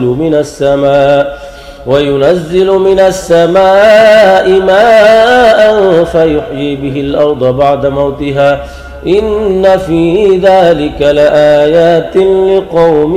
يعقلون ومن آياته أن تقوم السماء والأرض بأمره ثم إذا دعاكم دعوة من الأرض إذا أنتم تخرجون وله من في السماوات والأرض كل له قانتون وهو الذي يبدأ الخلق ثم يعيده وهو أهون عليه وله المثل الأعلى في السماوات والأرض وهو العزيز الحكيم ضرب لكم مثلا من أنفسكم هل لكم مما ملكت أيمانكم من شركاء فيما رزقناكم فأنتم فيه سواء تخافونهم كخيفتكم أنفسكم كذلك نفصل الآيات لقوم يعقلون بل اتبع الذين ظلموا أهواءهم بغير علم فمن يهدي من أضل الله وما لهم من ناصرين فأقم وجهك للدين حنيفا فطرة الله التي فطر الناس عليها لا تبديل لخلق الله ذلك الدين القيم ولكن أكثر الناس لا يعلمون منيبين إليه واتقوه وأقيموا الصلاة ولا تكونوا من المشركين من الذين فرقوا دينهم وكانوا شيعا كل حزب بما لديهم فرحون وإذا مس الناس ضر دعوا ربهم منيبين إليه ثم إذا أذاقهم منه رحمة إذا فريق منهم بربهم يشركون ليكفروا بما آتيناهم فتمتعوا فسوف تعلمون أم أنزلنا عليهم سلطانا فهو يتكلم بما كانوا به يشركون وإذا أذقنا الناس رحمة فرحوا بها وإن تصبهم سيئة بما قدمت أيديهم إذا هم يقنطون أولم يروا أن الله يبسط الرزق لمن يشاء ويقدر إن في ذلك لآيات لقوم يؤمنون فآت ذا القربى حقه والمسكين وابن السبيل ذلك خير للذين يريدون وجه الله وأولئك هم المفلحون وما آتيتم من ربا ليربو في أموال الناس فلا يربو عند الله وما آتيتم من زكاة تريدون وجه الله فأولئك هم المضعفون الله الذي خلقكم ثم رزقكم ثم يميتكم ثم يحييكم هل من شركائكم من يفعل من ذلكم من شيء سبحانه وتعالى عما يشركون ظهر الفساد في البر والبحر بما كسبت أيدي الناس ليذيقهم بعض الذي عملوا لعلهم يرجعون قل سيروا في الأرض فانظروا كيف كان عاقبة الذين من قبل كان أكثرهم مشركين فأقم وجهك للدين القيم من قبل أن يأتي يوم لا مرد له من الله يومئذ يصدعون من كفر فعليه كفره ومن عمل صالحا فلأنفسهم يمهدون ليجزي الذين آمنوا وعملوا الصالحات من فضله إنه لا يحب الكافرين ومن آياته أن يرسل الرياح مبشرات وليذيقكم من رحمته ولتجري الفلك بأمره ولتبتغوا من فضله ولعلكم تشكرون ولقد أرسلنا من قبلك رسلا إلى قومهم فجاءوهم بالبينات فانتقمنا من الذين أجرموا وكان حقا علينا نصر المؤمنين الله الذي يرسل الرياح فتثير سحابا فيبسطه في السماء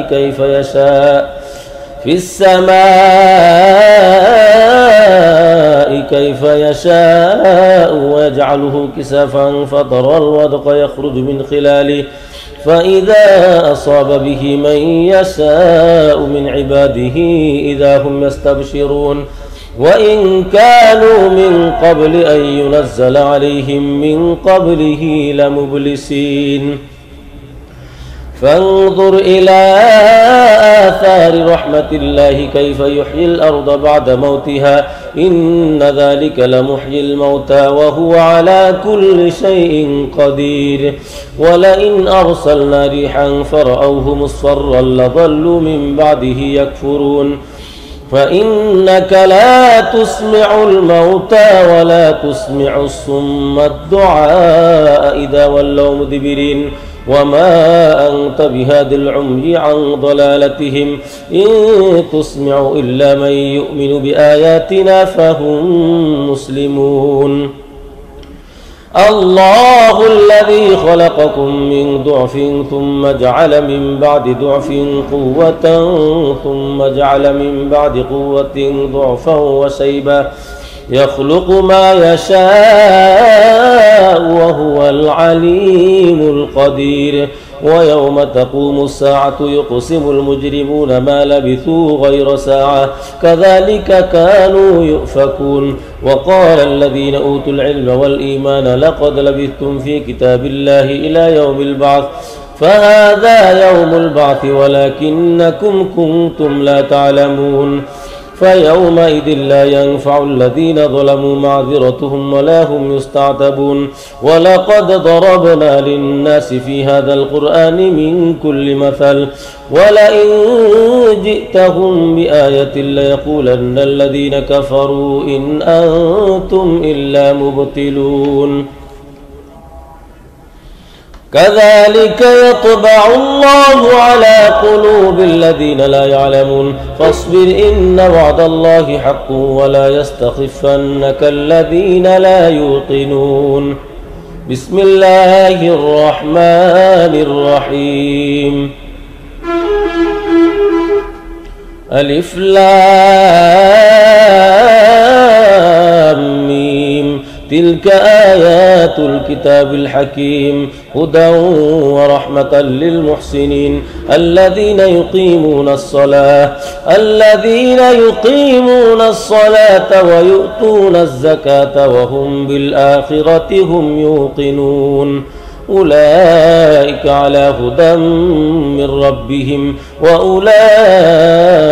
هم المفلحون ومن الناس من يشتري لهو الحديث ليضل عن سبيل الله بغير علم ويتخذها هزوا أولئك لهم عذاب مهين وإذا تتلى عليه آياتنا ولى مستكبرا كأن لم يسمعها كأن في أذنيه وقرا فبشره بعذاب أليم إن الذين آمنوا وعملوا الصالحات لهم جنات النعيم خالدين فيها وعد الله حقا وهو العزيز الحكيم خلق السماوات بغير عمد ترونها وألقى في الأرض رواسي أن تميد بكم وبث فيها من كل دابة وأنزلنا من السماء ماء فأنبتنا فيها من كل زوج كريم هذا خلق الله فأروني ماذا خلق الذين من دوني بل الظالمون في ضلال مبين ولقد آتينا لقمان الحكمة أن اشكر لله ومن يشكر فإنما يشكر لنفسه ومن كفر فإن الله غني حميد وإذ قال لقمان لابنه وهو يعظه يا بني لا تشرك بالله إن الشرك لظلم عظيم ووصينا الإنسان بوالديه حملته أمه وهنا على وهن وفصاله في عامين أن اشكر لي ولوالديك إلي المصير وإن جاهداك على أن تشرك بما ليس لك به علم فلا تطعهما وصاحبهما في الدنيا معروفا واتبع سبيل من أناب إلي ثم إلي مرجعكم فأنبئكم بما كنتم تعملون يا بني إنها إن تك مثقال حبة من خردل فتكن في صخرة أو في السماوات أو في الأرض يأتي بها الله إن الله لطيف خبير يا بني أقم الصلاة وأمر بالمعروف وانه عن المنكر واصبر على ما أصابك إن ذلك من عزم الأمور ولا تصعر خدك للناس ولا تمشي في الأرض مرحا إن الله لا يحب كل مختال فخور واقصد في مشيك واغضض من صوتك إن أنكر الأصوات لصوت الحمير ألم تروا أن الله سخر لكم ما في السماوات وما في الأرض وأسبغ عليكم نعمه ظاهرة وباطنة ومن الناس من يجادل في الله بغير علم ولا هدى ولا كتاب منير وإذا قيل لهم اتبعوا ما أنزل الله قالوا بل نتبع ما وجدنا عليه آباءنا أولو كان الشيطان يدعوهم إلى عذاب السعير ومن يسلم وجهه إلى الله وهو محسن فقد استمسك بالعروة الوثقى وإلى الله عاقبة الأمور ومن كفر فلا يحزنك كفره إلينا مرجعهم فننبئهم بما عملوا إن الله عليم بذات الصدور نمتعهم قليلا ثم نضطرهم إلى عذاب غليظ ولئن سألتهم من خلق السماوات والأرض ليقولن الله قل الحمد لله بل أكثرهم لا يعلمون لله ما في السماوات والأرض إن الله هو الغني الحميد ولو أن ما في الأرض من شجرة أقلام والبحر يمده من بعده سبعة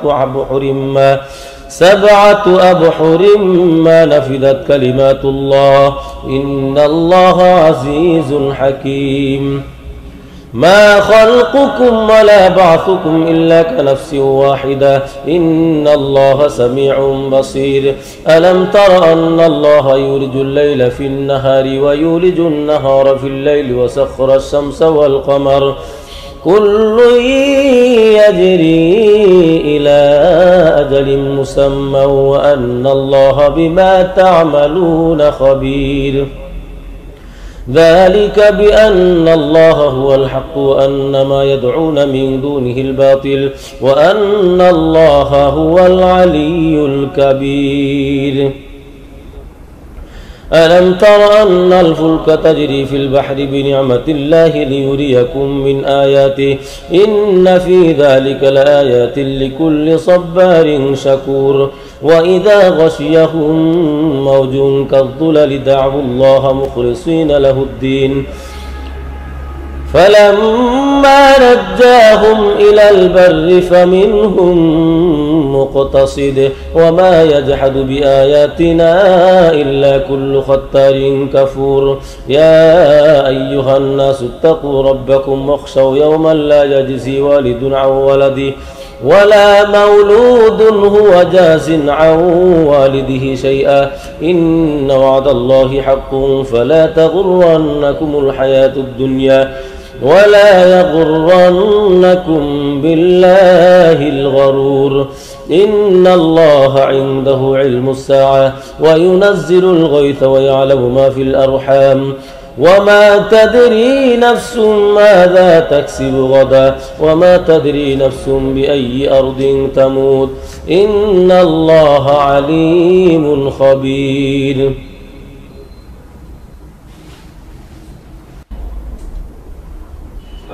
بسم الله الرحمن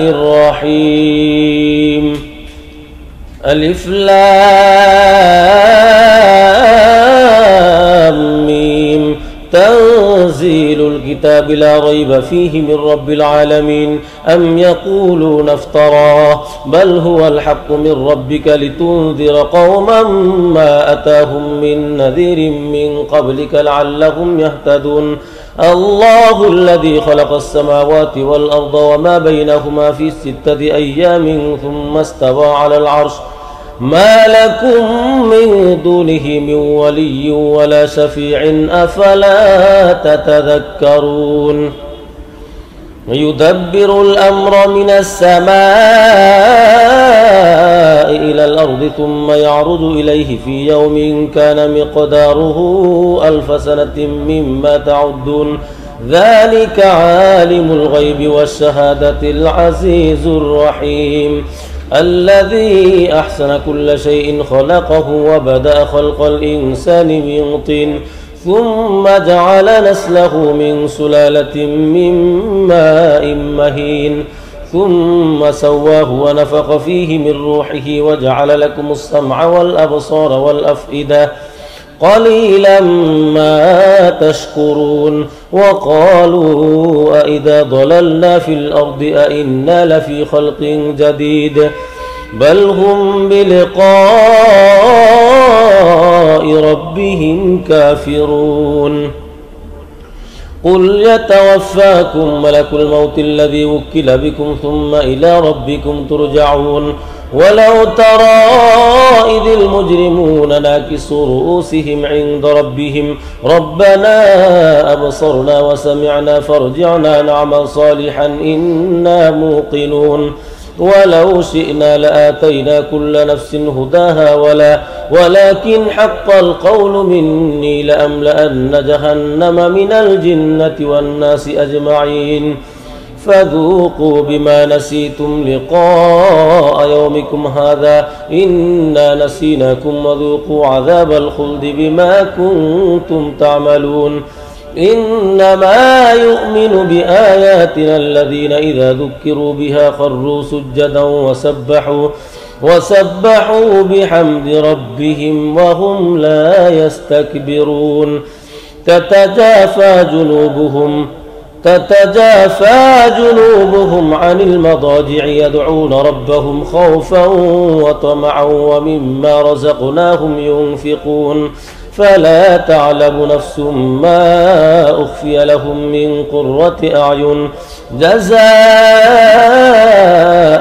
بما كانوا يعملون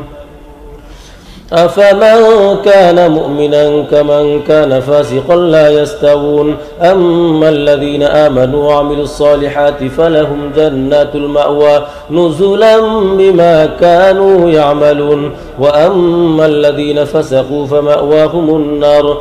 كلما أرادوا أن يخرجوا منها أعيدوا فيها وقيل لهم ذوقوا عذاب النار الذي كنتم به تكذبون ولنذيقنهم من العذاب الأدنى دون العذاب الأكبر لعلهم يرجعون ومن أظلم ممن ذكر بآيات ربه ثم أعرض عنها إنا من المجرمين منتقمون ولقد آتينا موسى الكتاب فلا تكن في مرية من لقائه وجعلناه هدى لبني إسرائيل وجعلنا منهم أئمة يهدون بأمرنا لما صبروا وكانوا بآياتنا يوقنون إن ربك هو يفصل بينهم يوم القيامة فيما كانوا فيه يختلفون أولم يهد لهم كم أهلكنا من قبلهم من القرون يمشون في مساكنهم إن في ذلك لآيات أفلا يسمعون أولم يروا أنا نسوق الماء إلى الأرض الجرز فنخرج به زرعا تأكل منه أنعامهم وأنفسهم أفلا يبصرون ويقولون متى هذا الفتح إن كنتم صادقين قل يوم الفتح لا ينفع الذين كفروا إيمانهم ولا هم ينظرون فأعرض عنهم وانتظر إنهم منتظرون بسم الله الرحمن الرحيم يا أيها النبي اتق الله ولا تطع الكافرين والمنافقين إن الله كان عليما حكيما واتبع ما يوحى إليك من ربك إن الله كان بما تعملون خبيرا وتوكل على الله وكفى بالله وكيلا ما جعل الله لرجل من قلبين في جوفه وما جعل أزواجكم اللائي تظاهرون منهن أمهاتكم وما جعل أدعياءكم أبناءكم ذلكم قولكم بأفواهكم والله يقول الحق وهو يهدي السبيل ادعوهم لآبائهم هو أقسط عند الله فإن لم تعلموا آباءهم فإخوانكم في الدين ومواليكم وليس عليكم جناح فيما أخطأتم به ولكن ما تعمدت قلوبكم وكان الله غفورا رحيما النبي أولى بالمؤمنين من أنفسهم وأزواجه أمهاتهم وأولو الأرحام بعضهم أولى ببعض في كتاب الله من المؤمنين والمهاجرين إلا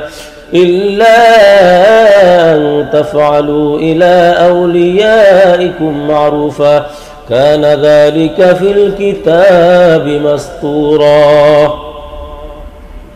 وإذ أخذنا من النبيين ميثاقهم ومنك ومن نوح وإبراهيم وموسى وعيسى بن مريم وأخذنا منهم ميثاقا غليظا ليسأل الصادقين عن صدقهم وأعد للكافرين عذابا أليما يا أيها الذين آمنوا اذكروا نعمة الله عليكم إذ جاءتكم جنود فأرسلنا عليهم ريحا وجنودا لم تروها وكان الله بما تعملون بصيرا إذ جاءوكم من فوقكم ومن أسفل منكم وإذ زاغت الأبصار وبلغت القلوب الحناجر وتظنون بالله الظنونا هنالك ابتلي المؤمنون وزلزلوا زلزالا شديدا وإذ يقول المنافقون والذين في قلوبهم مرض ما وعدنا الله ورسوله إلا غرورا وإذ قالت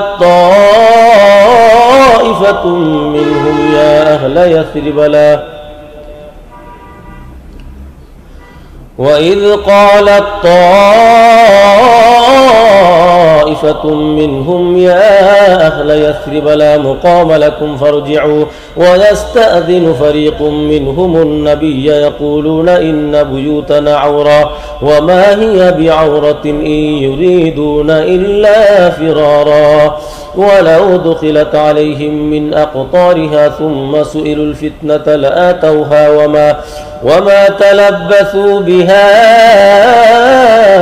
إلا يسيرا ولقد كانوا عاهدوا الله من قبل لا يولون الأدبار وكان عهد الله مسؤولا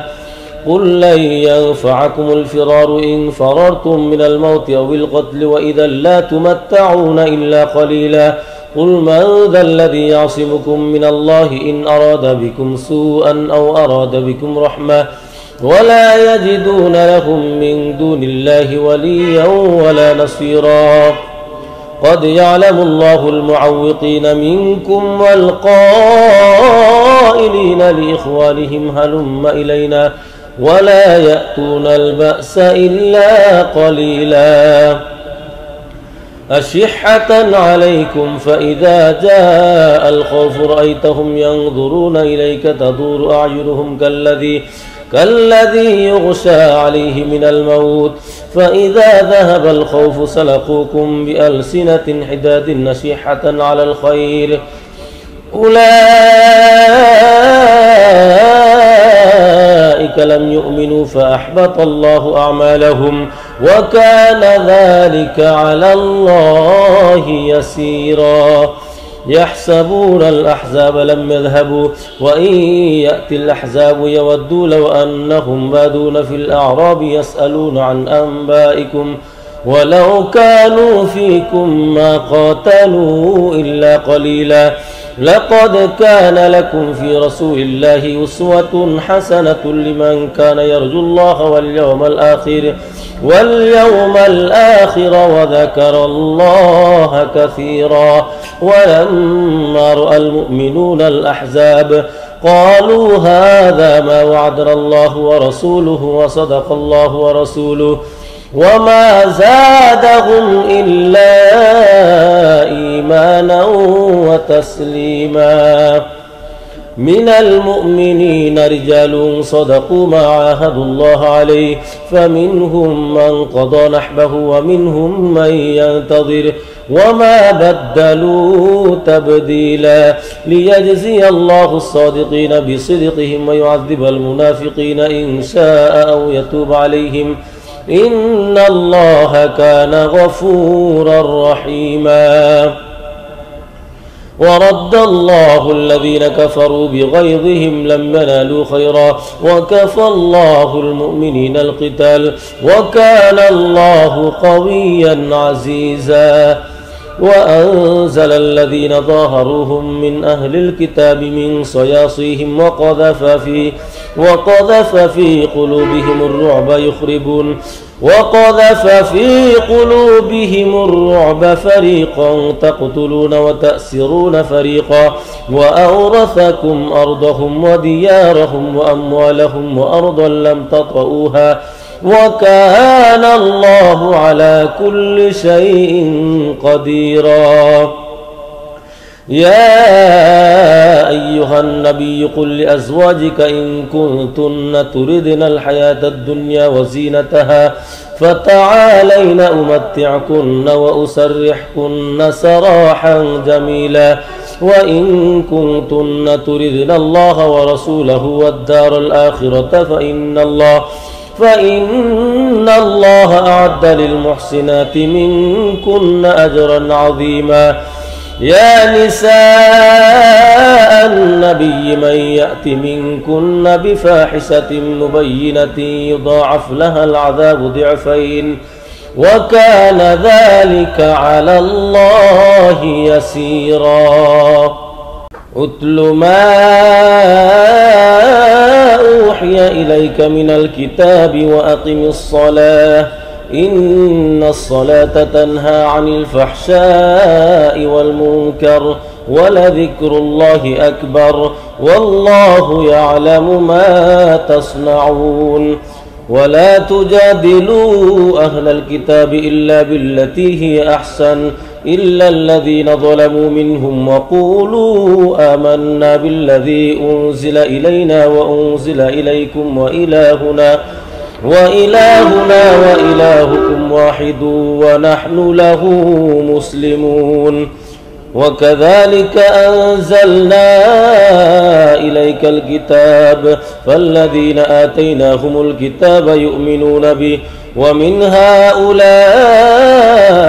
من يؤمن به وما يجحد بآياتنا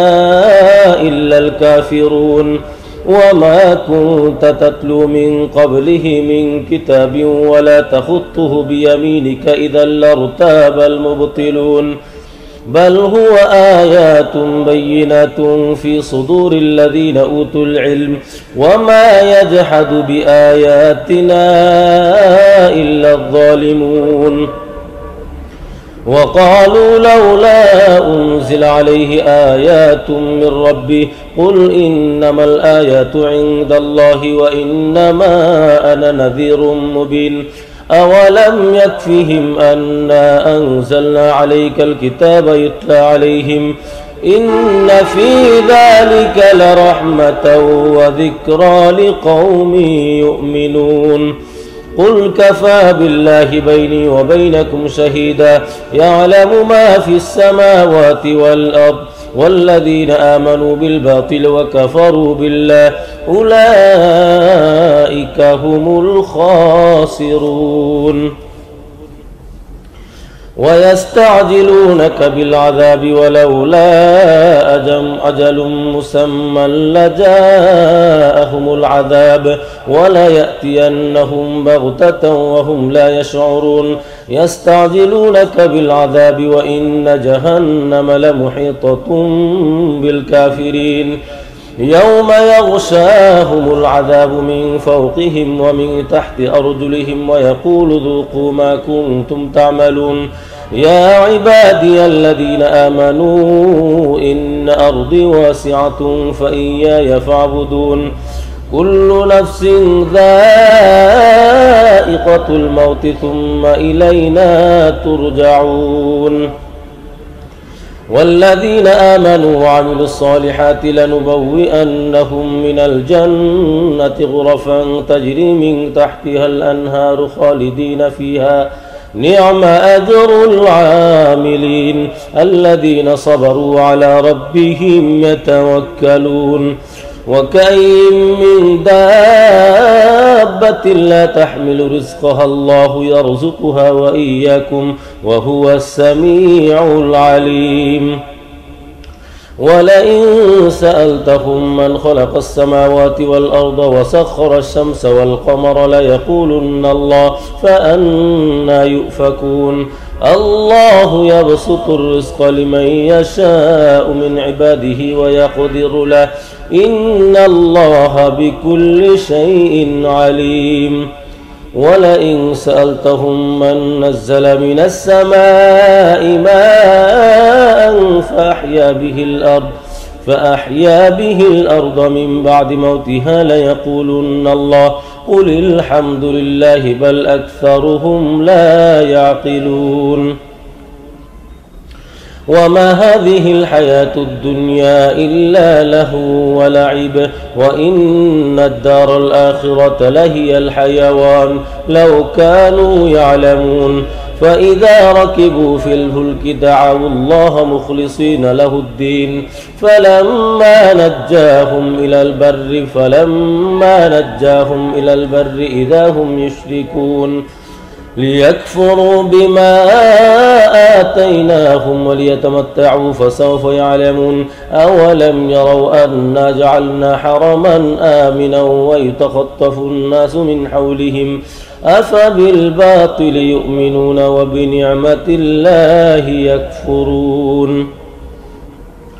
ومن أظلم ممن افترى على الله كذبا أو كذب بالحق لما جاء أليس في جهنم مثوى للكافرين والذين جاهدوا فينا لنهدينهم سبلنا وإن الله لمع المحسنين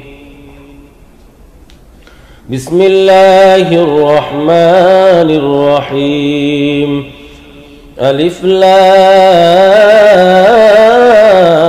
ميم غلبت الروم في أدنى الأرض وهم من بعد غلبهم سيغلبون في بضع سنين لله الأمر من قبل ومن بعد ويومئذ يفرح المؤمنون بنصر الله ينصر من يشاء وهو العزيز الرحيم وعد الله لا يخلف الله وعده ولكن أكثر الناس لا يعلمون ظاهرا من الحياة الدنيا وهم عن الآخرة هم غافلون أولم يتفكروا في أنفسهم ما خلق الله السماوات والأرض وما بينهما إلا بالحق وأجل مسمى وإن كثيرا من الناس بلقاء ربهم لكافرون أولم يسيروا في الأرض فينظروا كيف كان عاقبة الذين من قبلهم كانوا أشد منهم قوة وأثاروا الأرض وعمروها أكثر مما عمروها وجاءتهم رسلهم بالبينات فما كان الله ليظلمهم ولكن كانوا أنفسهم يظلمون ثم كان عاقبة الذين أساءوا السوء أن كذبوا بآيات الله وكانوا بها يستهزئون. الله يبدأ الخلق ثم يعيده ثم إليه ترجعون. ويوم تقوم الساعة يبلس المجرمون ولم يكن لهم من شركائهم شفعاء وكانوا بشركائهم كافرين. ويوم تقوم الساعة يومئذ يتفرقون فأما الذين آمنوا وعملوا الصالحات فهم في روضة يحبرون وأما الذين كفروا وكذبوا بآياتنا ولقاء الآخرة فأولئك في العذاب محضرون. فسبحان الله حين تمسون وحين تصبحون وله الحمد في السماوات والأرض وعشيا وحين تظهرون. يخرج الحي من الميت ويخرج الميت من الحي ويحيي الأرض بعد موتها وكذلك تخرجون. ومن آياته أن خلقكم من تراب ثم إذا أنتم بشر تنتشرون. ومن آياته أن خلق لكم من أنفسكم أزواجا لتسكنوا إليها وجعل بينكم مودة ورحمة إن في ذلك لآيات لقوم يتفكرون. ومن آياته خلق السماوات والأرض واختلاف ألسنتكم وألوانكم إن في ذلك لآيات للعالمين. ومن آياته منامكم بالليل والنهار وابتغاؤكم من فضله إن في ذلك لآيات لقوم يسمعون. ومن آياته يريكم البرق خوفا وطمعا وينزل من السماء ماء فيحيي به الأرض بعد موتها إن في ذلك لآيات لقوم يعقلون. ومن آياته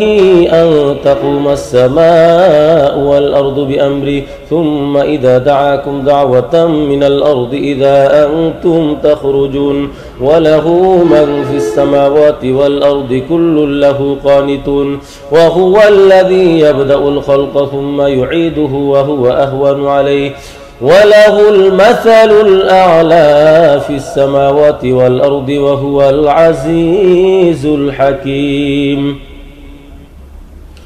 ضرب لكم مثلا من أنفسكم هل لكم مما ملكت أيمانكم من شركاء فيما رزقناكم فأنتم فيه سواء تخافونهم كخيفتكم أنفسكم كذلك نفصل الآيات لقوم يعقلون. بل اتبع الذين ظلموا أهواءهم بغير علم فمن يهدي من أضل الله وما لهم من ناصرين. فأقم وجهك للدين حنيفا فطرة الله التي فطر الناس عليها لا تبديل لخلق الله ذلك الدين القيم ولكن أكثر الناس لا يعلمون. منيبين إليه واتقوه وأقيموا الصلاة ولا تكونوا من المشركين من الذين فرقوا دينهم وكانوا شيعا كل حزب بما لديهم فرحون. وإذا مس الناس ضر دعوا ربهم منيبين إليه ثم إذا أذاقهم منه رحمة إذا فريق منهم بربهم يشركون ليكفروا بما آتيناهم فتمتعوا فسوف تعلمون. أم أنزلنا عليهم سلطانا فهو يتكلم بما كانوا به يشركون. وإذا أذقنا الناس رحمة فرحوا بها وإن تصبهم سيئة بما قدمت أيديهم إذا هم يقنطون أولم يروا أن الله يبسط الرزق لمن يشاء ويقدر إن في ذلك لآيات لقوم يؤمنون فآت ذا القربى حقه والمسكين وابن السبيل ذلك خير للذين يريدون وجه الله وأولئك هم المفلحون وما آتيتم من ربا ليربو في أموال الناس فلا يربو عند الله وما آتيتم من زكاة تريدون وجه الله فأولئك هم المضعفون الله الذي خلقكم ثم رزقكم ثم يميتكم ثم يحييكم هل من شركائكم من يفعل من ذلكم من شيء سبحانه وتعالى عما يشركون ظهر الفساد في البر والبحر بما كسبت أيدي الناس ليذيقهم بعض الذي عملوا لعلهم يرجعون قل سيروا في الأرض فانظروا كيف كان عاقبة الذين من قبل كان أكثرهم مشركين فأقم وجهك للدين القيم من قبل أن يأتي يوم لا مرد له من الله يومئذ يصدعون من كفر فعليه كفره ومن عمل صالحا فلأنفسهم يمهدون ليجزي الذين آمنوا وعملوا الصالحات من فضله إنه لا يحب الكافرين ومن آياته أن يرسل الرياح مبشرات وليذيقكم من رحمته ولتجري الفلك بأمره ولتبتغوا من فضله ولعلكم تشكرون ولقد أرسلنا من قبلك رسلا إلى قومهم فجاءوهم بالبينات فانتقمنا من الذين أجرموا وكان حقا علينا نصر المؤمنين الله الذي يرسل الرياح فتثير سحابا فيبسطه في السماء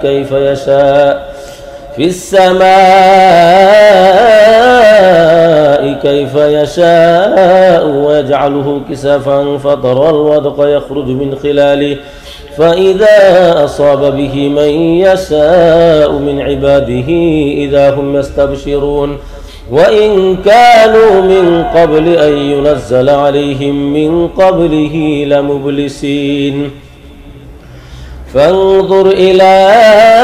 آثار رحمة الله كيف يحيي الأرض بعد موتها إن ذلك لمحيي الموتى وهو على كل شيء قدير ولئن أرسلنا ريحا فرأوه مصفرا لظلوا من بعده يكفرون فإنك لا تسمع الموتى ولا تسمع الصم الدعاء إذا ولوا مدبرين وما أنت بهاد العمي عن ضلالتهم إن تسمع إلا من يؤمن بآياتنا فهم مسلمون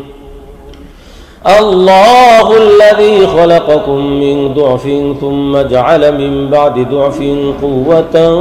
ثم جعل من بعد قوة ضعفا وشيبا يخلق ما يشاء وهو العليم القدير ويوم تقوم الساعة يقسم المجرمون ما لبثوا غير ساعة كذلك كانوا يؤفكون وقال الذين أوتوا العلم والإيمان لقد لبثتم في كتاب الله إلى يوم البعث فهذا يوم البعث ولكنكم كنتم لا تعلمون فيومئذ لا ينفع الذين ظلموا معذرتهم ولا هم يستعتبون ولقد ضربنا للناس في هذا القرآن من كل مثل ولئن جئتهم بآية ليقولن الذين كفروا إن أنتم إلا مبطلون كذلك يطبع الله على قلوب الذين لا يعلمون فاصبر إن وعد الله حق ولا يستخفنك الذين لا يوقنون بسم الله الرحمن الرحيم ألف لام ميم تلك آيات الكتاب الحكيم هدى ورحمة للمحسنين الذين يقيمون الصلاة ويؤتون الزكاة وهم بالآخرة هم يوقنون أولئك على هدى من ربهم وأولئك هم المفلحون ومن الناس من يشتري لهو الحديث ليضل عن سبيل الله بغير علم ويتخذها هزوا أولئك لهم عذاب مهين وإذا تتلى عليه آياتنا ولى مستكبرا كأن لم يسمعها كأن في أذنيه وقرا فبشره بعذاب أليم إن الذين آمنوا وعملوا الصالحات لهم جنات النعيم خالدين فيها وعد الله حقا وهو العزيز الحكيم خلق السماوات بغير عمد ترونها وألقى في الأرض رواسي أن تميد بكم وبث فيها من كل دابة وأنزلنا من السماء ماء فأنبتنا فيها من كل زوج كريم هذا خلق الله فأروني ماذا خلق الذين من دوني بل الظالمون في ضلال مبين ولقد آتينا لقمان الحكمة أن اشكر لله ومن يشكر فإنما يشكر لنفسه ومن كفر فإن الله غني حميد وإذ قال لقمان لابنه وهو يعظه يا بني لا تشرك بالله إن الشرك لظلم عظيم ووصينا الإنسان بوالديه حملته أمه وهنا على وهن وفصاله في عامين أن اشكر لي ولوالديك إلي المصير وإن جاهداك على أن تشرك بما ليس لك به علم فلا تطعهما وصاحبهما في الدنيا معروفا واتبع سبيل من أناب إلي ثم إلي مرجعكم فأنبئكم بما كنتم تعملون يا بني إنها إن تك مثقال حبة من خردل فتكن في صخرة أو في السماوات أو في الأرض يأتي بها الله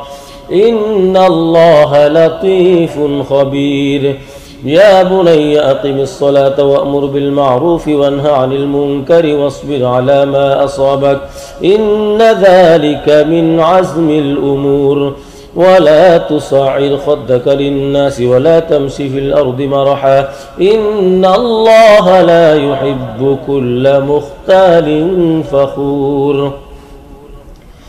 واقصد في مشيك واغضض من صوتك إن أنكر الأصوات لصوت الحمير ألم تروا أن الله سخر لكم ما في السماوات وما في الأرض وأسبغ عليكم نعمه ظاهرة وباطنة ومن الناس من يجادل في الله بغير علم ولا هدى ولا كتاب منير وإذا قيل لهم اتبعوا ما أنزل الله قالوا بل نتبع ما وجدنا عليه آباءنا أولو كان الشيطان يدعوهم إلى عذاب السعير ومن يسلم وجهه إلى الله وهو محسن فقد استمسك بالعروة الوثقى وإلى الله عاقبة الأمور ومن كفر فلا يحزنك كفره إلينا مرجعهم فننبئهم بما عملوا إن الله عليم بذات الصدور نمتعهم قليلا ثم نضطرهم إلى عذاب غليظ ولئن سألتهم من خلق السماوات والأرض ليقولن الله قل الحمد لله بل أكثرهم لا يعلمون لله ما في السماوات والأرض إن الله هو الغني الحميد ولو أن ما في الأرض من شجرة أقلام والبحر يمده من بعده سبعة أبحر ما نفدت كلمات الله إن الله عزيز حكيم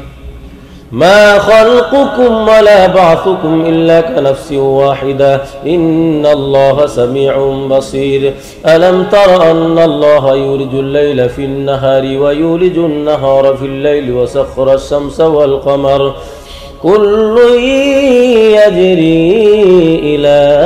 أجل مسمى وأن الله بما تعملون خبير ذلك بأن الله هو الحق وأن ما يدعون من دونه الباطل وأن الله هو العلي الكبير ألم تر أن الفلك تجري في البحر بنعمة الله ليريكم من آياته إن في ذلك لآيات لكل صبار شكور وإذا غشيهم موج كالظلل دعوا الله مخلصين له الدين فلما نجاهم إلى البر فمنهم مقتصد وما يجحد بآياتنا إلا كل ختار كفور يا أيها الناس اتقوا ربكم واخشوا يوما لا يجزي والد عن ولده ولا مولود هو جاز عن والده شيئا إن وعد الله حق فلا تغرنكم الحياة الدنيا ولا يغرنكم بالله الغرور إن الله عنده علم الساعة وينزل الغيث ويعلم ما في الأرحام وما تدري نفس ماذا تكسب غدا وما تدري نفس بأي أرض تموت إن الله عليم خبير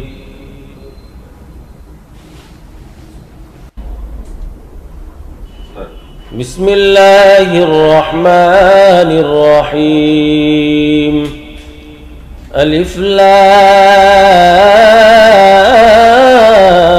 ميم تنزيل الكتاب لا ريب فيه من رب العالمين أم يقولون افتراه بل هو الحق من ربك لتنذر قوما ما أتاهم من نذير من قبلك لعلهم يهتدون الله الذي خلق السماوات والأرض وما بينهما في 6 أيام ثم استوى على العرش ما لكم من دونه من ولي ولا شفيع أفلا تتذكرون يدبر الأمر من السماء إلى الأرض ثم يعرج إليه في يوم كان مقداره 1000 سنة مما تعدون ذلك عالم الغيب والشهادة العزيز الرحيم الذي أحسن كل شيء خلقه وبدأ خلق الإنسان من طين ثم جعل نسله من سلالة من ماء مهين ثم سواه ونفخ فيه من روحه وجعل لكم السمع والأبصار والأفئدة قليلا ما تشكرون وقالوا أئذا ضللنا في الأرض أئنا لفي خلق جديد بل هم بلقاء ربهم كافرون قل يتوفاكم ملك الموت الذي وكل بكم ثم إلى ربكم ترجعون ولو ترى إذ المجرمون ناكسوا رؤوسهم عند ربهم ربنا أبصرنا وسمعنا فارجعنا نعمل صالحا إنا موقنون ولو شئنا لآتينا كل نفس هداها ولكن حق القول مني لأملأن جهنم من الجنة والناس أجمعين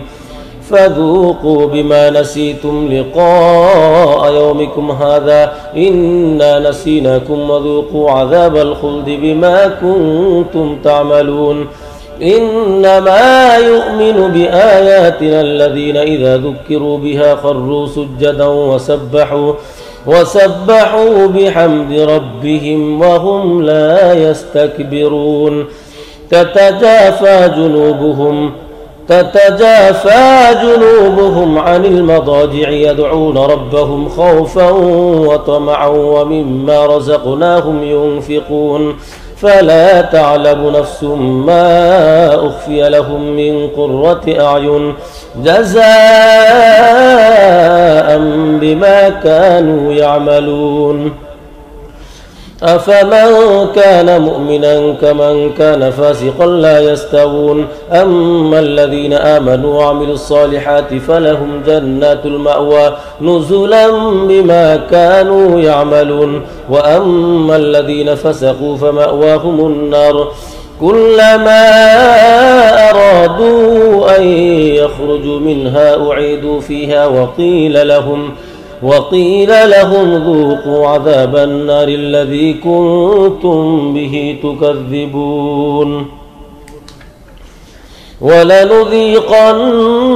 من العذاب الأدنى دون العذاب الأكبر لعلهم يرجعون ومن أظلم ممن ذكر بآيات ربه ثم أعرض عنها إنا من المجرمين منتقمون ولقد آتينا موسى الكتاب فلا تكن في مرية من لقائه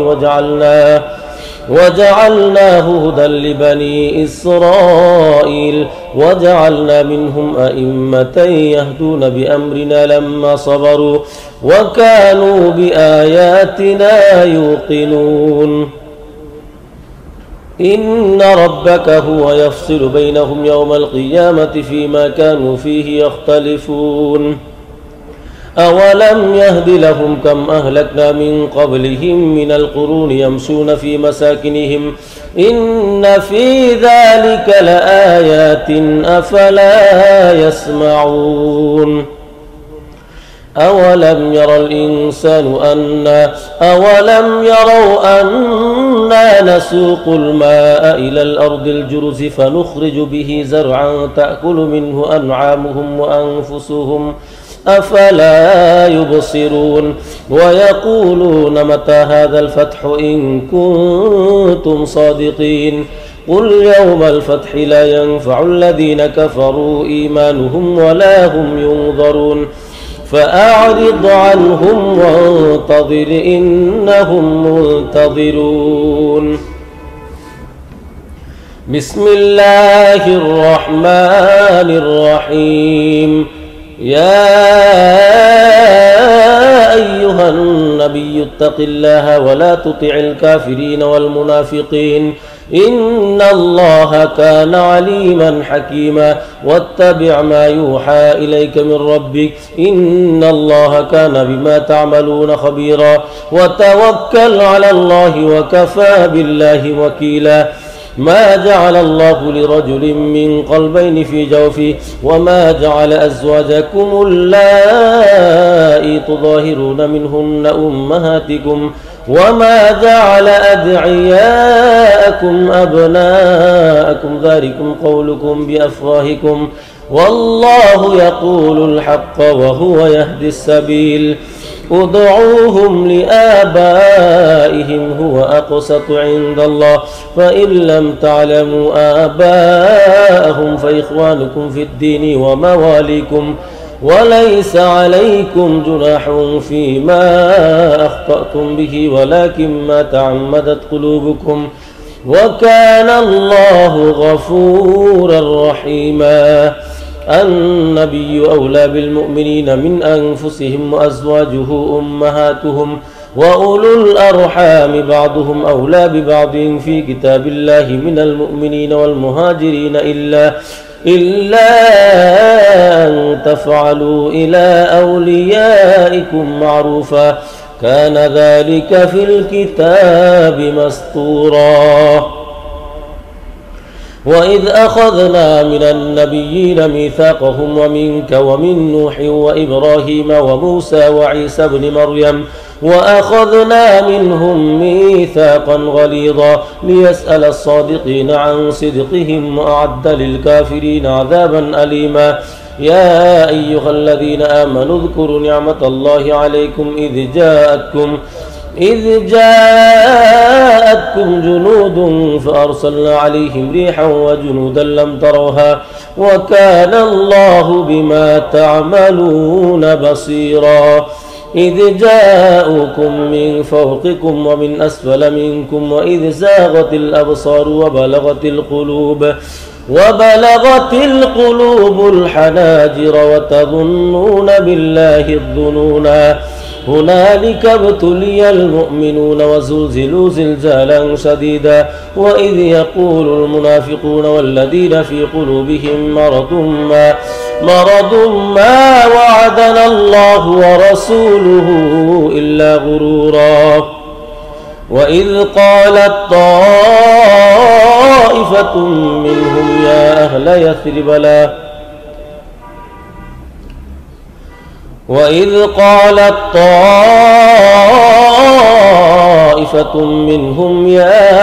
يثرب لا مقام لكم فارجعوا ويستأذن فريق منهم النبي يقولون إن بيوتنا عورة وما هي بعورة إن يريدون إلا فرارا. ولو دخلت عليهم من أقطارها ثم سئلوا الفتنة لآتوها وما تلبثوا بها إلا يسيرا. ولقد كانوا عاهدوا الله من قبل لا يولون الأدبار وكان عهد الله مسؤولا. قل لن ينفعكم الفرار إن فررتم من الموت أو القتل وإذا لا تمتعون إلا قليلا. قل من ذا الذي يعصمكم من الله إن أراد بكم سوءا أو أراد بكم رحمة ولا يجدون لهم من دون الله وليا ولا نصيرا. قد يعلم الله المعوقين منكم والقائلين لإخوانهم هلم إلينا ولا يأتون البأس إلا قليلا. أشحة عليكم فإذا جاء الخوف رأيتهم ينظرون إليك تدور أعينهم كالذي يغشى عليه من الموت فإذا ذهب الخوف سلقوكم بألسنة حداد نشيحة على الخير أولئك لم يؤمنوا فأحبط الله أعمالهم وكان ذلك على الله يسيرا. يحسبون الأحزاب لم يذهبوا وإن يأتي الأحزاب يودوا لو أنهم بادون في الأعراب يسألون عن أنبائكم ولو كانوا فيكم ما قاتلوا إلا قليلا. لقد كان لكم في رسول الله أسوة حسنة لمن كان يرجو الله واليوم الآخر وذكر الله كثيرا. ولما رأى المؤمنون الأحزاب قالوا هذا ما وعدنا الله ورسوله وصدق الله ورسوله وما زادهم إلا إيمانا وتسليما. من المؤمنين رجال صدقوا ما عاهدوا الله عليه فمنهم من قضى نحبه ومنهم من ينتظر وما بدلوا تبديلا. ليجزي الله الصادقين بصدقهم ويعذب المنافقين إن شاء أو يتوب عليهم إن الله كان غفورا رحيما. ورد الله الذين كفروا بغيظهم لم ينالوا خيرا وكفى الله المؤمنين القتال وكان الله قويا عزيزا. وأنزل الذين ظاهروهم من أهل الكتاب من صياصيهم وقذف في قلوبهم الرعب فريقا تقتلون وتأسرون فريقا وأورثكم أرضهم وديارهم وأموالهم وأرضا لم تطئوها وكان الله على كل شيء قديرا. يا أيها النبي قل لأزواجك إن كنتن تردن الحياة الدنيا وزينتها فتعالين أمتعكن وأسرحكن سراحا جميلا وإن كنتن تردن الله ورسوله والدار الآخرة فإن الله أعد للمحسنات منكن أجرا عظيما. يا نساء النبي من يأت منكن بفاحشة مبينة يضاعف لها العذاب ضعفين وكان ذلك على الله يسيرا. أتل ما أوحي إليك من الكتاب وأقم الصلاة إن الصلاة تنهى عن الفحشاء والمنكر ولذكر الله أكبر والله يعلم ما تصنعون. ولا تجادلوا أهل الكتاب إلا بالتي هي أحسن إلا الذين ظلموا منهم وقولوا آمنا بالذي أنزل إلينا وأنزل إليكم وإلهنا وإلهكم واحد ونحن له مسلمون. وكذلك أنزلنا إليك الكتاب فالذين آتيناهم الكتاب يؤمنون به ومن هؤلاء من يؤمن به وما يجحد بآياتنا إلا الكافرون. وما كنت تتلو من قبله من كتاب ولا تخطه بيمينك إذا لارتاب المبطلون بل هو آيات بينات في صدور الذين أوتوا العلم وما يجحد بآياتنا إلا الظالمون. وقالوا لولا أنزل عليه آيات من ربه قل إنما الآيات عند الله وإنما أنا نذير مبين. أولم يكفهم أنا أنزلنا عليك الكتاب يتلى عليهم إن في ذلك لرحمة وذكرى لقوم يؤمنون. قل كفى بالله بيني وبينكم شهيدا يعلم ما في السماوات والأرض والذين آمنوا بالباطل وكفروا بالله أولئك هم الخاسرون. ويستعجلونك بالعذاب ولولا أجل مسمى لجاءهم العذاب وليأتينهم بغتة وهم لا يشعرون. يستعجلونك بالعذاب وإن جهنم لمحيطة بالكافرين يوم يغشاهم العذاب من فوقهم ومن تحت أرجلهم ويقول ذوقوا ما كنتم تعملون. يا عبادي الذين آمنوا إن أرضي واسعة فإياي فاعبدون. كل نفس ذائقة الموت ثم إلينا ترجعون. والذين آمنوا وعملوا الصالحات لنبوئنهم من الجنة غرفا تجري من تحتها الأنهار خالدين فيها نعم أجر العاملين الذين صبروا على ربهم يتوكلون. وكأين من دابة لا تحمل رزقها الله يرزقها وإياكم وهو السميع العليم. ولئن سألتهم من خلق السماوات والأرض وسخر الشمس والقمر ليقولن الله فأنى يؤفكون الله يبسط الرزق لمن يشاء من عباده ويقدر له إن الله بكل شيء عليم ولئن سألتهم من نزل من السماء ماء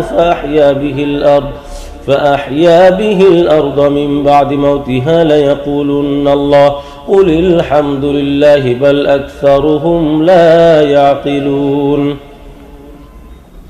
وما هذه الحياة الدنيا إلا لهو ولعب وإن الدار الآخرة لهي الحيوان لو كانوا يعلمون فإذا ركبوا في الفلك دعوا الله مخلصين له الدين فلما نجاهم إلى البر إذا هم يشركون ليكفروا بما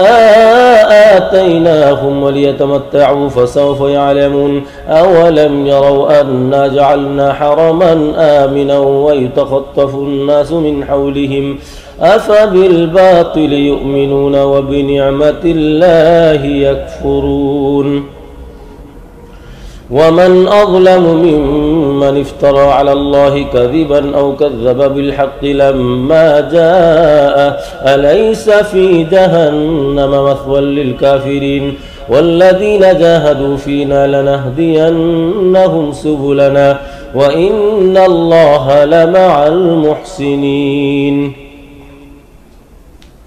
بسم الله الرحمن الرحيم ألف لام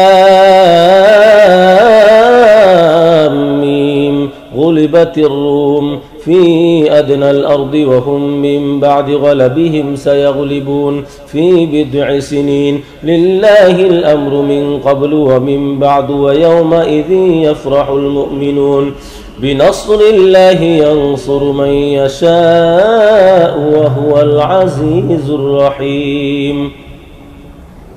وعد الله لا يخلف الله وعده ولكن أكثر الناس لا يعلمون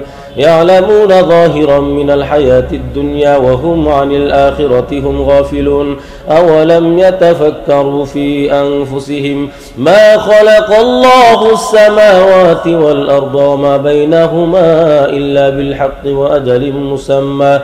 وإن كثيرا من الناس بلقاء ربهم لكافرون أولم يسيروا في الأرض فينظروا كيف كان عاقبة الذين من قبلهم كانوا أشد منهم قوة وأثاروا الأرض وعمروها أكثر مما عمروها وجاءتهم رسلهم بالبينات فما كان الله ليظلمهم ولكن كانوا أنفسهم يظلمون ثم كان عاقبة الذين أساءوا السوء أن كذبوا بآيات الله وكانوا بها يستهزئون الله يبدأ الخلق ثم يعيده ثم إليه ترجعون ويوم تقوم الساعة يبلس المجرمون ولم يكن لهم من شركائهم شفعاء وكانوا بشركائهم كافرين ويوم تقوم الساعة يومئذ يتفرقون فأما الذين آمنوا وعملوا الصالحات فهم في روضة يحبرون وأما الذين كفروا وكذبوا بآياتنا ولقاء الآخرة فأولئك في العذاب محضرون فسبحان الله حين تمسون وحين تصبحون وله الحمد في السماوات والأرض وعشيا وحين تظهرون يخرج الحي من الميت ويخرج الميت من الحي ويحيي الأرض بعد موتها وكذلك تخرجون ومن آياته أن خلقكم من تراب ثم إذا أنتم بشر تنتشرون ومن آياته أن خلق لكم من أنفسكم أزواجا لتسكنوا إليها وجعل بينكم مودة ورحمة إن في ذلك لآيات لقوم يتفكرون ومن آياته خلق السماوات والأرض واختلاف ألسنتكم وألوانكم إن في ذلك لآيات للعالمين ومن آياته منامكم بالليل والنهار وابتغاؤكم من فضله إن في ذلك لآيات لقوم يسمعون ومن آياته يريكم البرق خوفا وطمعا وينزل من السماء ماء فيحيي به الأرض بعد موتها إن في ذلك لآيات لقوم يعقلون ومن آياته أن تقوم السماء والأرض بأمره ثم إذا دعاكم دعوة من الأرض إذا أنتم تخرجون وله من في السماوات والأرض كل له قانتون وهو الذي يبدأ الخلق ثم يعيده وهو أهون عليه وله المثل الأعلى في السماوات والأرض وهو العزيز الحكيم ضرب لكم مثلا من أنفسكم هل لكم مما ملكت أيمانكم من شركاء فيما رزقناكم فأنتم فيه سواء تخافونهم كخيفتكم أنفسكم كذلك نفصل الآيات لقوم يعقلون بل اتبع الذين ظلموا أهواءهم بغير علم فمن يهدي من أضل الله وما لهم من ناصرين فأقم وجهك للدين حنيفا فطرة الله التي فطر الناس عليها لا تبديل لخلق الله ذلك الدين القيم ولكن أكثر الناس لا يعلمون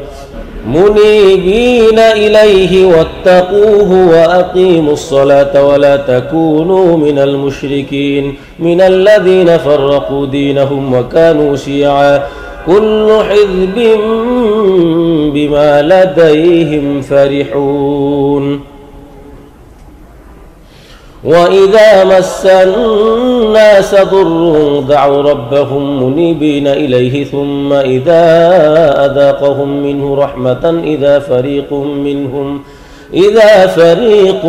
منهم بربهم يشركون ليكفروا بما آتيناهم فتمتعوا فسوف تعلمون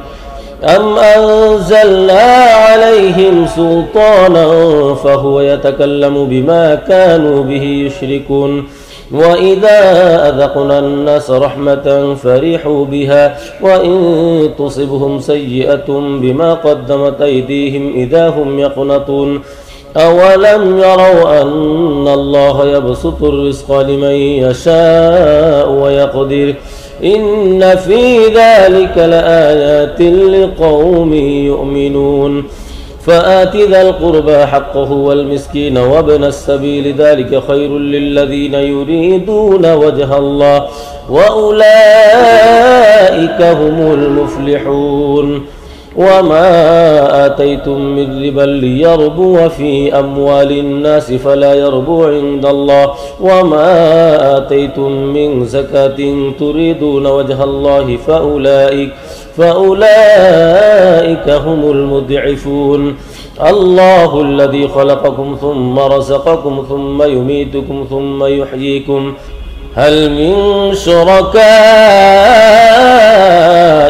من يفعل من ذلكم من شيء سبحانه وتعالى عما يشركون ظهر الفساد في البر والبحر بما كسبت أيدي الناس ليذيقهم بعض الذي عملوا لعلهم يرجعون قل سيروا في الأرض فانظروا كيف كان عاقبة الذين من قبل كان أكثرهم مشركين فأقم وجهك للدين القيم من قبل أن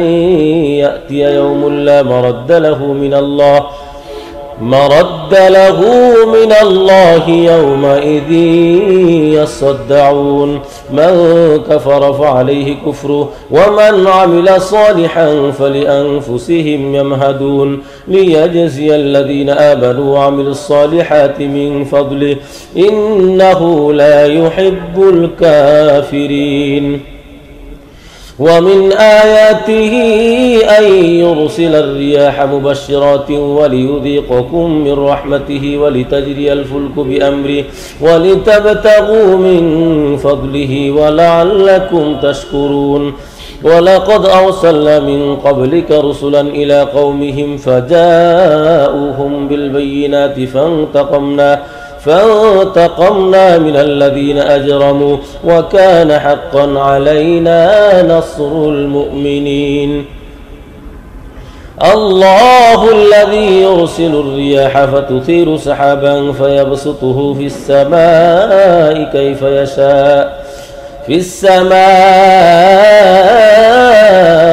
كيف يشاء ويجعله كسافا فترى الودق يخرج من خلاله فإذا أصاب به من يشاء من عباده إذا هم يستبشرون وإن كانوا من قبل أن ينزل عليهم من قبله لمبلسين فانظر إلى آثار رحمة الله كيف يحيي الأرض بعد موتها إن ذلك لمحيي الموتى وهو على كل شيء قدير ولئن أرسلنا ريحا فرأوه مصفرا لظلوا من بعده يكفرون فإنك لا تسمع الموتى ولا تسمع الصم الدعاء إذا ولوا مدبرين وما أنت بهاد العمي عن ضلالتهم إن تسمع إلا من يؤمن بآياتنا فهم مسلمون الله الذي خلقكم من ضعف ثم جعل من بعد ضعف قوة ثم جعل من بعد قوة ضعفا وشيبا يخلق ما يشاء وهو العليم القدير ويوم تقوم الساعة يقسم المجرمون ما لبثوا غير ساعة كذلك كانوا يؤفكون وقال الذين أوتوا العلم والإيمان لقد لبثتم في كتاب الله إلى يوم البعث فهذا يوم البعث ولكنكم كنتم لا تعلمون فيومئذ لا ينفع الذين ظلموا معذرتهم ولا هم يستعتبون ولقد ضربنا للناس في هذا القرآن من كل مثل ولئن جئتهم بآية ليقولن الذين كفروا إن أنتم إلا مبطلون كذلك يطبع الله على قلوب الذين لا يعلمون فاصبر إن وعد الله حق ولا يستخفنك الذين لا يوقنون بسم الله الرحمن الرحيم ألف لام ميم تلك آيات الكتاب الحكيم هدى ورحمة للمحسنين الذين يقيمون الصلاة ويؤتون الزكاة وهم بالآخرة هم يوقنون أولئك على هدى من ربهم وأولئك هم المفلحون ومن الناس من يشتري لهو الحديث ليضل عن سبيل الله بغير علم ويتخذها هزوا أولئك لهم عذاب مهين وإذا تتلى عليه